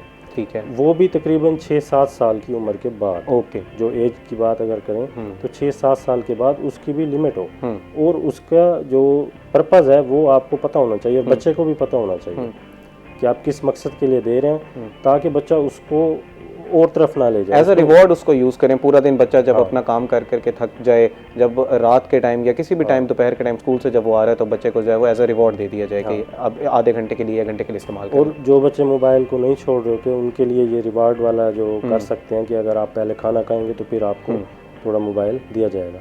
इसकी एक वो टर्म भी है ना, हैबिट बिल्डिंग की एक साइंटिफिक टर्म है कि आप इस तरह जो है वो चॉकलेट्स दे के या मोबाइल दे के वो हैबिट बिल्ड कर सकते हैं। जी, रिवार्ड की होती है, रिवॉर्ड, पनिशमेंट और रिवार्ड की ये कराते हैं। तो उसमें यही होता है कि बच्चे को जब आप रिवार्ड के तौर पर कहेंगे कि आप पहले अपना होमवर्क करें, पहले आप खाना खा लें, फिर आपको मोबाइल दिया जाएगा, तो इस तरह देखा गया कि बहुत से बच्चे, उनकी हैबिट भी कम हो जाती है, एडिक्शन भी कम हो जाती है, और वो एक लिमिट में आ जाते हैं। ठीक है। और दूसरी जो है कि आप उस पर नज़र रखें, जब बच्चा मोबाइल गेम्स खेल, फाइटिंग वाली गेम्स की तरफ वो ना जाए। ओके, नाज़रीन, इस वक्त हुआ एक ब्रेक का, बहुत सैर असल गुफ्तगू हो रही है, उम्मीद करते हैं आप पसंद कर रहे होंगे। We will be right back.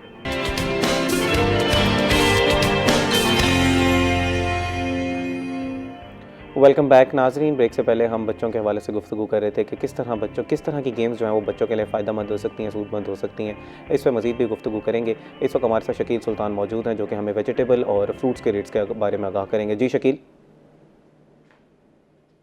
जी, मुल्तान में खाने पीने की अशिया की कीमतों ने शहरियों को खासा परेशान कर दिया है। ख़ासतौर पर सब्जियों में टमाटर की कीमत ने शहरियों के होश उड़ा दिए हैं। टमाटर जो आज से 2 माह पहले 80 या 100 में फ़रोख्त होता था, आज टमाटर की मार्केट की कीमत 500 से 600 रुपये तक पहुंच चुकी है।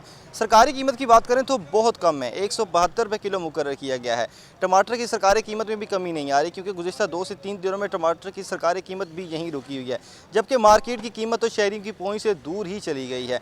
दूसरी जानब दीगर सब्ज़ मसाला जात की बात करें, आलू है, प्याज है, हरी मिर्च है, उनकी कीमत पहले की निस्बत काफ़ी कम है, जबकि मार्केट और सरकारी कीमत भी किसी हद तक मेल खाती है, क्योंकि इस वक्त जो प्याज है वो 70 से 90 तक, जबकि हरी मिर्च और इसके साथ आलू 80 में फ़रोख्त हो रहे हैं। इनकी सरकारी कीमतें भी इसी तरह मार्केट के बराबर हैं, लेकिन जो दीगर सब्ज़ियाँ हैं उनकी सरकारी मार्केट की कीमतें भी मुख्तलिफ नज़र आती हैं। ख़ासतौर पर वो सब्ज़ियाँ जो भी मार्केट में मुकम्मल तौर पर दस्तियाब नहीं हुई, जो दीगर इलाकों से मंगवाई जाती हैं, उनकी कीमत ज़्यादा है। ख़ासतौर पर अगर बात करें, इस वक्त जो शिमला मिर्च है 350, अरवी 160, फूल गोभी भी 160, जबकि मटर 400 रुपये किलो में फ़रोख्त होने लगा है।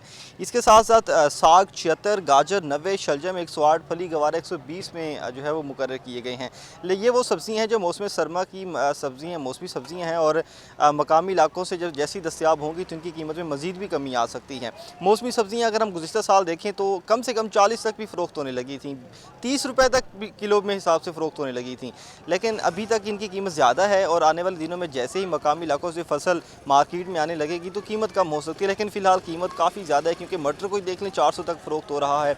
इसके साथ साथ शलजम है, मूली है, फूल गोभी है, ये भी 160 तक फ़रोख्त हो रहे हैं। बात करें फलों के हवाले से तो फलों का जायका भी महंगाई की नज़र हो चुका हुआ है। ख़ासतौर पर सुंदरखानी अंगूर 600 में फ़रोख्त हो रहा है, अनार अपनी क्वालिटी के हिसाब से 200 से लेकर 400 तक, सेब अपनी क्वालिटी और अक़साम के हवाले से लेकर 200 से लेकर 350 तक फ़रोख्त हो रहा है, जबकि जापानी फल 150 रुपये फ़ी किलो में, केले 100 से लेकर 120 रुपये फ़ी दर्जन के हिसाब से, अमरूद 200 रुपये फ़ी किलो के हिसाब से फ़रोख्त हो रहे हैं। जबकि चिकन की कीमत की बात करें, इन दिनों चिकन की कीमत काफ़ी कम हो चुकी हुई है, 381 रुपये किलो मुकर्रर किया गया है, और मार्केट में भी किसी हद तक जहाँ तक अफसरों के दौरे होते हैं वहाँ तक तो सरकारी कीमत पर फ़रोख्त हो रहा है, जबकि इर्द गिर्द के जो इलाके हैं वहाँ फिर भी खुद साख्ता कीमत पर चिकन फ़रोख्त होता है। ओवरऑल चिकन की कीमत कम है, लेकिन इस वक्त अंडे की कीमत बहुत ज़्यादा हो चुकी हुई है। अंडे 320 रुपये फ़ी दर्जन पर बरकरार हैं, और पिछले 3 दिनों से अंडे की कीमत में सरकारी सतह पर कोई कमी देखने को नहीं मिली, और मार्केट में भी फार्मी अंडा इसी दाम पर फ़रोख्त हो रहा है। शहरियों का मुतालबा है कि सरकारी सतह पर जो कीमतें कम हैं उनको अमल दरामद करवाया जाए, और ख़ासतौर पर टमाटर की कीमत बहुत बढ़ चुकी हुई है, इस पर इक़दाम किए जाएँ ताकि आम शहरी रोज़ाना की बुनियाद पर खाने पीने के अशिया अच्छे दामों में ख़रीद सकें। जी, बहुत शुक्रिया शकील, आपने हमें तफसीलन आगाह किया कि इस वक्त मार्केट्स में वेजिटेबल और फ्रूट्स के क्या रेट चल रहे हैं। नाज़रीन, हमारे साथ जो ड्राइविंग इंस्ट्रक्टर मौजूद हैं ट्रैफिक पुलिस के डिपार्टमेंट से, जो रिप्रेजेंटेटिव हैं ट्रैफिक पुलिस डिपार्टमेंट के, उनसे ज़रा हम मज़ीद गुफ्तगू करते हैं कि अभी जो स्कूटीज़ का एक रुझान फ़ीमेल्स में आ रहा है, वो ख़ुद मुख्तियार हो रही हैं, ख़ुद अपने कम्यूट के लिए जो है वो इस्तेमाल कर रही हैं, क्या उसके लिए कोई ख़ास अलहदा से उनका टेस्ट है, या ये जो इस वक्त टेस्ट लिया जा रहा है वही काफ़ी है?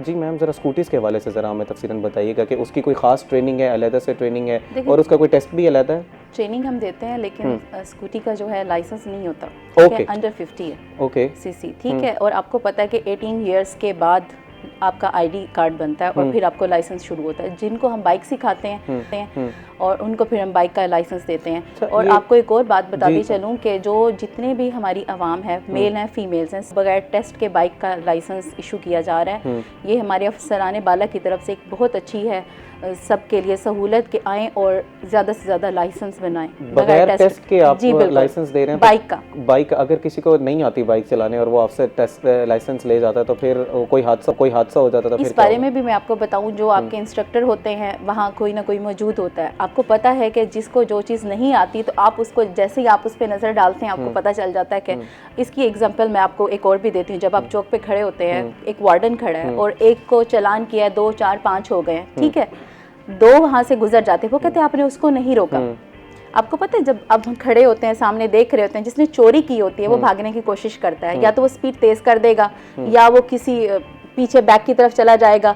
जब वो आराम से आ रहा है, उसने हेलमेट भी पहना हुआ है, सुकून से आ रहा है, उसको पता है कि मेरे पास डॉक्यूमेंट्स हैं, तो जो 2-4 रोके हुए होते हैं उनको ये लगता है कि उसको नहीं रोका, मुझे रोक लिया। वो ये भी तासुर आता है ना कि वार्डन वाले शायद कोई उनके कोई दिया गया है, कोई टारगेट उन्होंने कंप्लीट करना है, तो हाँ इसलिए जी, वो ऐसा रोक कुछ नहीं होता। आप खुद सोचें, सबसे पहले तो हम हेलमेट को देखते हैं, जिसने हेलमेट नहीं पहना हुआ तो हम उसको रोकते हैं। अब उसके बाद पता चलता है कि उसके पास आरसी नहीं है, आईडी कार्ड, आपकी रजिस्ट्रेशन कॉपी। जब भी आप बाइक चलाएं आपके पास हेलमेट होना चाहिए, आपकी रजिस्ट्रेशन कॉपी होनी चाहिए, ठीक है, आईडी कार्ड, लाइसेंस, ठीक है, ये तो आपके पास होने चाहिए। जब हेलमेट की वजह से उसको रोका जाता है उसके बाद, और वैसे भी जो आप खुद बताएं एक्सपीरियंस हो जाता है। आपने कहा कि जिसको बाइक नहीं चलानी आती, जब आप उसके साथ बात करते हैं, उसको बुलाते हैं, तो पता चल जाता है इसको बाइक चलानी आती है या नहीं आती। लेकिन इस वो आपका एक थ्योरेटिकल टेस्ट होता है, वो देना तो लाजमी है ना बाइक का लाइसेंस अगर आप लेने जा रहे हैं तो। हमारा जो प्रैक्टिकल है, जिनको हम ड्राइविंग स्कूल में एडमिशन देते हैं, उनको हम सिखाते भी हैं, ठीक है, स्कूटी भी सिखाते हैं, बाइक भी सिखाते हैं। बात करिए है ना कि बगैर टेस्ट के आपको जो है वो लाइसेंस दिया जा रहा है। मैं ये पूछना चाह रहा हूँ कि वो जो आपका थ्योरेटिकल टेस्ट है जिसमें साइंस होते हैं, वो पास वो तो पास करना जरूरी होता है हमारे जो स्टूडेंट्स हैं, ठीक है, लेकिन जो बाइक वाले हैं जाहिर है उनका हम टेस्ट के बगैर जो प्रैक्टिकल का टेस्ट है वो नहीं ले रहे हैं। और कार का जो होता है हमारा एल शेप में टेस्ट होता है, एल शेप में 10 फीट, 12 और 10 फीट एल शेप में हमारा रिवर्स और फॉरवर्ड का टेस्ट होता है। जो वो पास करते हैं उनको हम लाइसेंस इशू कर देते हैं, और जो पास नहीं कर पाते फिर वो दोबारा ट्रेनिंग करते हैं। अच्छा मैम, आप किस तरह के मुश्किलात जो है वो फीमेल्स में देखती हैं गाड़ी सिखाते वक्त कि अगर इस इन चीज़ों पे काम कर लिया जाए तो फीमेल जो है वो ज़्यादा बेहतर, ज़्यादा जल्दी जो है वो गाड़ी सीख जाएंगी? मेरे मुताबिक मैं आपको यही कहूँगी कि सिर्फ कॉन्फिडेंस की कमी होती है। ओके, ठीक है, वरना जब वो आहिस्ता आहिस्ता, जब आपने देखा होगा कि रोड पे जब ड्राइविंग कर रही होती हैं तो केयरफुली कर रही होती हैं, एहतियात से करती हैं, ठीक है। मेल्स जो होते हैं ओवर कॉन्फिडेंस, अच्छा ऐसा ही होता है ना, क्योंकि और मेल्स के ऊपर एक इल्जाम लगा रही हैं कि वो ओवर कॉन्फिडेंटली गाड़ी चलाती हैं, उन्हें कॉन्फिडेंस ज़्यादा होता है, फीमेल्स को कम होता है। और हमारा मकसद यही होता है कि फीमेल्स के अंदर जो कॉन्फिडेंस है उसको अप करना, ओके, उनको लाना, उनको जाहिर है हम उनको पंप करते हैं कि जी आप ये कर सकती हैं, ठीक है। तो वो माशाल्लाह से बहुत अच्छी कार भी चला लेती हैं, बाइक भी चलाती हैं। आपने खुद देखा है कि बढ़ती जा रहे हैं हमारे पास जो ड्राइविंग स्कूल में स्टूडेंट्स आते हैं, फीमेल्स बढ़ती जा रही हैं, हर साल बढ़ती जा रही हैं। तकरीबन हमारे ओवरऑल तकरीबन 29,000 के करीब स्टूडेंट्स हैं, ठीक है, जिसमें से देखें 1000 जो हैं वो अभी उनके टेस्ट के प्रोसेस चल रहे हैं, और उनमें से 28,500 तकरीबन पास आउट हो चुके हैं। ये साउथ पंजाब की बात हो रही है या सिर्फ मुल्तान की बात हो रही है? हम मुल्तान की बात कर रहे हैं, शुजाबाद, जलालपुर, ठीक है, मुल्तान का ये जो हमारे ड्राइविंग स्कूल्स की बात हो रही है। स्कूटी, ये जो बाइक है वो तो हमने सैकड़ों में सिखाई है, ठीक है, स्कूटी भी सिखा रहे हैं। और आपने अभी देखा होगा पिंक स्क्वाड, जी जी, जो सीएम साहिबा ने करवाया इंट्रोड्यूस, और बाजारों में, मार्केट में आपको पिंक स्क्वाड हमारी नजर आएगी, जिसमें 2-2 फीमेल्स ड्यूटी कर रही हैं। उनका पर्पस भी यही है कि फीमेल्स के साथ वहाँ होने वाले इश्यूज को वो पूरा राउंड लेती हैं। यानी बहुत ज़्यादा उनके अंदर, हमारी जो फीमेल्स हैं, कॉन्फिडेंस लेवल को अप कर दिया गया है। जहाँ तक बात थी कि उनके अंदर किस चीज़ की कमी है, सिर्फ कॉन्फिडेंस लेवल होता है, वो भी मैंने आपको पहले ही बता दिया है कि देखें, हम लोग जो मेल्स होते हैं वो रोड यूज़र होते हैं, किसी ना किसी हवाले से घर से बाहर भी निकलते हैं, बाइक साइकिल चलाई होती है। फीमेल का ऐसा कोई एक्सपीरियंस नहीं होता।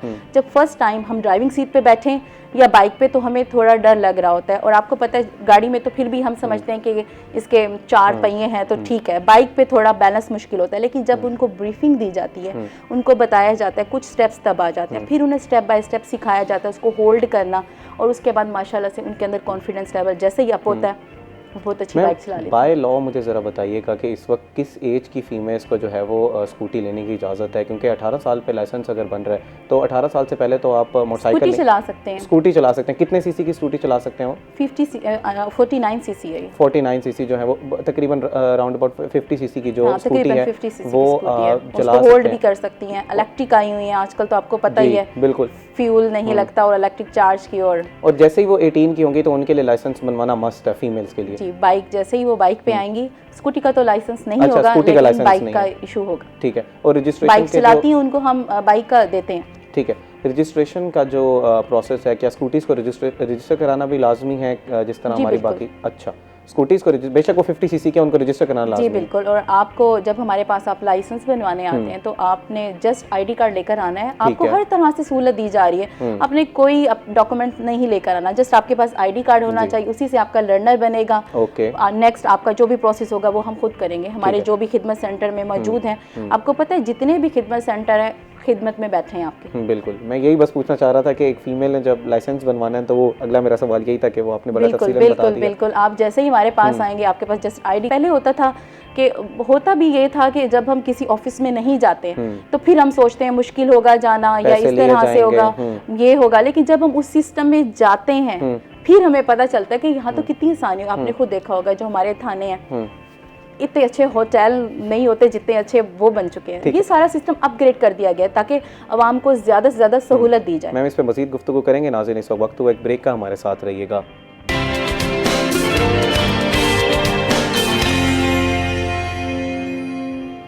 वेलकम बैक नाज़रीन। ब्रेक से पहले हम गुफ्तगू कर रहे थे ड्राइविंग स्कूल्स के हवाले से और गवर्नमेंट जो है वो इस हवाले से क्या क्या इकदाम उठा रही है, ख़ास तौर पर फीमेल्स के लिए किस तरह की इंस्ट्रक्टर्स मौजूद हैं और फीमेल को क्या क्या मुश्किलात आती हैं। तो उस हवाले से ट्रैफिक पुलिस क्या काम कर रही है ख़ास तौर पर मुल्तान में। मैम मैं आपसे जानना चाहूँगा, आपने जैसे बताया कि बहुत ही एक बेहतरीन तरीके से आप लोगों का एक स्कूल है वो वर्क कर रहा है, पूरा एक प्लान है, उसके तहत आप उसको स्टूडेंट को जब गुजारते हैं। कुछ लोग जो है वो घरों में भी गाड़ियाँ सीखते हैं, अपने वाले साहब से सीख ली, उनसे भाइयों से सीख ली। तो जब अगर स्कूटीज़ और बाइक्स भी सीखती हैं फीमेल्स जो हैं, तो आप ये एडवाइस करेंगी या आप ये एडवाइस करेंगे कि आप हमारे पास आएँ, स्पेशलाइज जो हमारे ट्रेन लोग हैं आप उनसे ही सीखें? इसको मैं इस तरह से कर सकती हूँ कि अगर मेरी फैमिली में से कोई कहेगा कि मैं उसको सिखा रहा हूँ कोई भी, तो मैं कहूँगी कि वो हमारे पास आएँ, ट्रैफिक रूल्स रेगुलेशन सीखें और उसके बाद प्रॉपर वे से ड्राइविंग सीख के फिर लाइसेंस हासिल करें और रोड यूज़र बने। आपको पता है कि डिफेंसिंग ड्राइविंग होनी चाहिए, केयरलेस और लापरवाही वाली नहीं होनी चाहिए। आपको पता है कि इस तरह से हादसात की शरह बढ़ती है। बिल्कुल। जो आप देखिए डकैती, चोरी, वारदात, उससे इतने अमवात नहीं होती हैं जितनी ट्रैफिक हादसात होती हैं, हादसात एक्सीडेंट से होती हैं। ये इस हादसात की वजह से आपको पता है कि हर रात में देखिए, अभी रात को ही 2 एक्सीडेंट हुए। एक हमारे गेट के कांस्टेबल थे, उनके बेटे की डेथ हो गई, ट्रैक्टर ट्राली से हिट हो गए, स्कूल से बच्चों को लेकर जा रहे थे। यानी सडन हुआ, ये सब कुछ पता ही नहीं चला, वो कह रहे हम जा रहे हैं। यानी कुछ भी हो सकता है। अब आपको पता है कि आपके पास अगर परफेक्शन नहीं है, स्किल नहीं है, ट्रैक्टर ट्राली के जो ड्राइवर्स होते हैं अब उनके पास कोई स्किल नहीं है, अवेयरनेस नहीं है, बिल्कुल ना उन्होंने मिरर्स लगाए होते हैं। अभी बहुत वर्क हो रहा है इस चीज़ पे, हर चीज़ पे वर्क हो रहा है और ज़्यादा से ज़्यादा इस चीज़ को कम किया जा रहा है कि हादसात की शरह कम से कम की जाए, यानी उसको बहुत कंट्रोल किया जा रहा है हर तरीके से।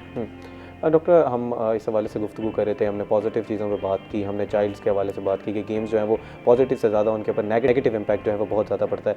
अब मुझे ज़रा बताइएगा कि अगर जो जिस तरह की हमारी बीमारियाँ हैं, स्ट्रेस है, एंग्जाइटी है, डिप्रेशन है, वो एक सर्टन एज के बाद हमें पता चलेगा कि बच्चे में अब ये बीमारियाँ जो है वो पैदा होना शुरू हो गई हैं। क्या गेम्स भी इस हवाले से बुनियादी किरदार अदा करती हैं? जी बिल्कुल, गेम्स का बहुत ज़्यादा किरदार है इसमें। हमारे पास ज़्यादातर जो चाइल्ड्स आते हैं उनमें अग्रेशन जो लेवल है वो बहुत ज़्यादा होता है। ओके। अच्छा, ये उनमें होता है जो फाइटिंग वाली गेम्स खेलते हैं ज़्यादा। ठीक है। उसमें जब वो हार जाते हैं तो उनमें बहुत ज़्यादा अग्रेसिव बिहेवियर बन जाता है। ओके। आपने देखा होगा अक्सर बच्चे जब गेम खेल रहे हैं तो ज़ोर से मोबाइल को ज़मीन पर मार देंगे या दीवार पर मार देंगे, तोड़ फोड़ शुरू कर देंगे। ये चीज़ कहाँ से पैदा हुई? ये उन्होंने गेम से ही वो लेवल की, स्पेशली जो फाइटिंग वाली गेम। इसलिए कोशिश की जाए कि फाइटिंग वाली गेम से बच्चे को दूर रखा जाए। पजल गेम्स हो, मैथमेटिक्स के जो होती हैं गेम्स, कैलकुलेशंस की, वो दी जाए जिससे बच्चा कुछ पॉजिटिव सीखे।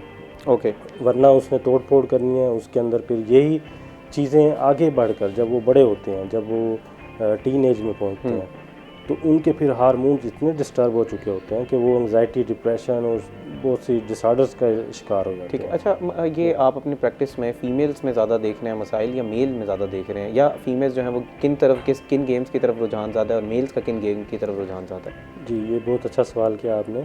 मेरे पास ज़्यादा मेल आते हैं इस हवाले से, गेमिंग के हवाले से, जो मोबाइल से डिस्टर्ब हुए होते हैं। ओके। वो उनकी में मेल की ज़्यादा है, क्योंकि फिर बच्चियाँ जो होती हैं फीमेल, वो गेमिंग इतनी ज़्यादा नहीं करती, वो ज़्यादा कार्टून देख लेंगी, एनिमे देख लेंगी। हाँ, उस तरह के। तो जो मेल होते हैं, फिर मेल में नेचुरली एग्रेसिव जो होता है वो ज़्यादा होता है, तो वो इस चीज़ को कंट्रोल नहीं कर सकते। मैं यही पूछना चाह रहा था कि जैसे आपने कहा एग्रेसिव बिहेवियर पैदा हो जाता है, तो एग्रेसिव बिहेवियर मेल्स में तो कहा जाता है एक टेस्टोस्टेरोन लेवल है नेचुरली उसके अंदर जो है वो अल्लाह ताला ने एक रखी है कि वो एग्रेसिव बिहेवियर, तो वो नेचुरल जो है वो किस हद तक है और कब लगेगा कि अब ये जो है वो अननेचुरल बिहेवियर हो रहा है? पेरेंट्स किस तरह आइडेंटिफाई करेंगे? जी, अगर वाकई ही बच्चा ऐसी बात पे गुस्सा कर रहा है जो कि एक उसका बनता है, राइट है, ओके, फिर तो वो पॉजिटिव है। ठीक है। अगर बच्चा खाम खा का गुस्सा कर रहा है, खाम खा का Irritated रह रहा है, बहन भाइयों को मार रहा है, चीज़ें तोड़ रहा है, गुस्सा बिहेवियर उसका वालिदैन के साथ ठीक नहीं है, टीचर के साथ ठीक नहीं है, तो समझ जाएं कि वो अब उस पर बहुत ज़्यादा इफेक्ट हुआ है उसका। ओके अच्छा, खाम खास से क्या मुराद? अगर जैसे कोई बच्चा जो है वो गेम हार के उसके अंदर उसको हारता है वो, तो एक नेचुरली उसका रिस्पॉन्स होगा यार पता नहीं क्या हो गया, मुझे इस तरह जीतना चाहिए था, वो एक नेचुरल उसके अंदर ग्रीफ में हो जाएगा। एक अननेचुरल रिस्पॉन्स इसमें क्या होगा अगर वो हार जाता है उस गेम में, या वो अपना लेवल जो है वो पार नहीं कर पाता? जी, जो बच्चा गेम में हार जाता है, अगर वो कहता है कि इसको यही समझ लेता है कि चले मैं नेक्स्ट ट्राई करूंगा, ये तो होगी उसकी पॉजिटिव चीज़। अगर वो उसका रिएक्शन देता है कि मार ताड़ और गुस्सा करता है और मोबाइल को फेंक देता है या खाना नहीं खाता, तो ये नेगेटिव में आ जाएगा। ओके, यहाँ पे हमें ज़रा कॉन्शियस हो जाना चाहिए पेरेंट्स को कि ये इस चीज़ पे कंट्रोल करना चाहिए अभी से। ठीक है। अच्छा सर, मुझे ये बताइएगा कि एंग्जाइटी और डिप्रेशन की आप बात कर रहे थे कि उसमें जब हम स्टडी आप करते हैं तो बेसिक जो है वो गेम्स का किरदार आता है, तो किस तरह ये लीड करती है एंग्जाइटी की तरफ और डिप्रेशन की तरफ, और सिम्टम्स क्या होते हैं एक ख़ास तौर में एक छोटी एज में? चले बड़े का तो पता चल जाता है कि नाउ ही सल्किंग, अपने आप को अलहदा करना शुरू कर दिया, पेरेंट्स से अलहदा, तो बच्चों को किस तरह पता चलेगा? जी, बच्चों में जो होता है उसमें उनका बिहेवियर से पहले पता चलेगा कि उनका बिहेवियर चेंज होगा। दूसरा, उनका कम्युनिकेशन स्किल्स जो हैं वो नहीं होगी। ओके, हैम्पर हो जाएंगे, बिल्कुल वो पैम्पर्ड हो जाते हैं। अच्छा, वो ज़्यादा अपनी फैमिली में नहीं बैठेंगे, अपने फ्रेंड्स को टाइम नहीं देंगे, उनकी जो सारी लाइफ है ना वो मोबाइल होगा, वो गेम होगी। ओके, तो इस तरह हमें समझ जाना चाहिए कि अब बच्चे में जो है मेंटल चेंजेस, मेंटल डिसऑर्डर्स की तरफ बच्चा जा रहा है। ओके, तो हमें वहीं पे साइकोलॉजिस्ट से रब्ता करना चाहिए ताकि उसको वो कंट्रोल करे, क्योंकि इसमें अगर ये इश्यूज बढ़ जाते हैं तो बच्चा बहुत ही ख़तरनाक लेवल पे चला जाता है। क्या ख़तरनाक लेवल हो सकता है वो? इसमें आपने देखा होगा जैसे पबजी गेम खेलने वाले लोग हैं, उन्होंने मर्डर तक किए हैं, सुसाइड्स किए हैं। ओके, मतलब हमारे हार्मोन्स इतने डिस्टर्ब हो जाते हैं, वो इतना डिसअपॉइंटेड हो जाते हैं अपनी हार से कि वो अपने आप को ख़त्म करने का सोच लेते हैं, और किया है। सुसाइडल टेंडेंसीज पैदा होना शुरू हो जाती बिल्कुल, है। और बहुत से ऐसे वाक़यात हो चुके हैं। उन्होंने अपने या तो फैमिली मेम्बर को मार दिया या खुद को मार दिया। मतलब इस हद तक उनके हार्मोन डिस्टर्ब हुए हैं और वो डिप्रेशन में चले गए।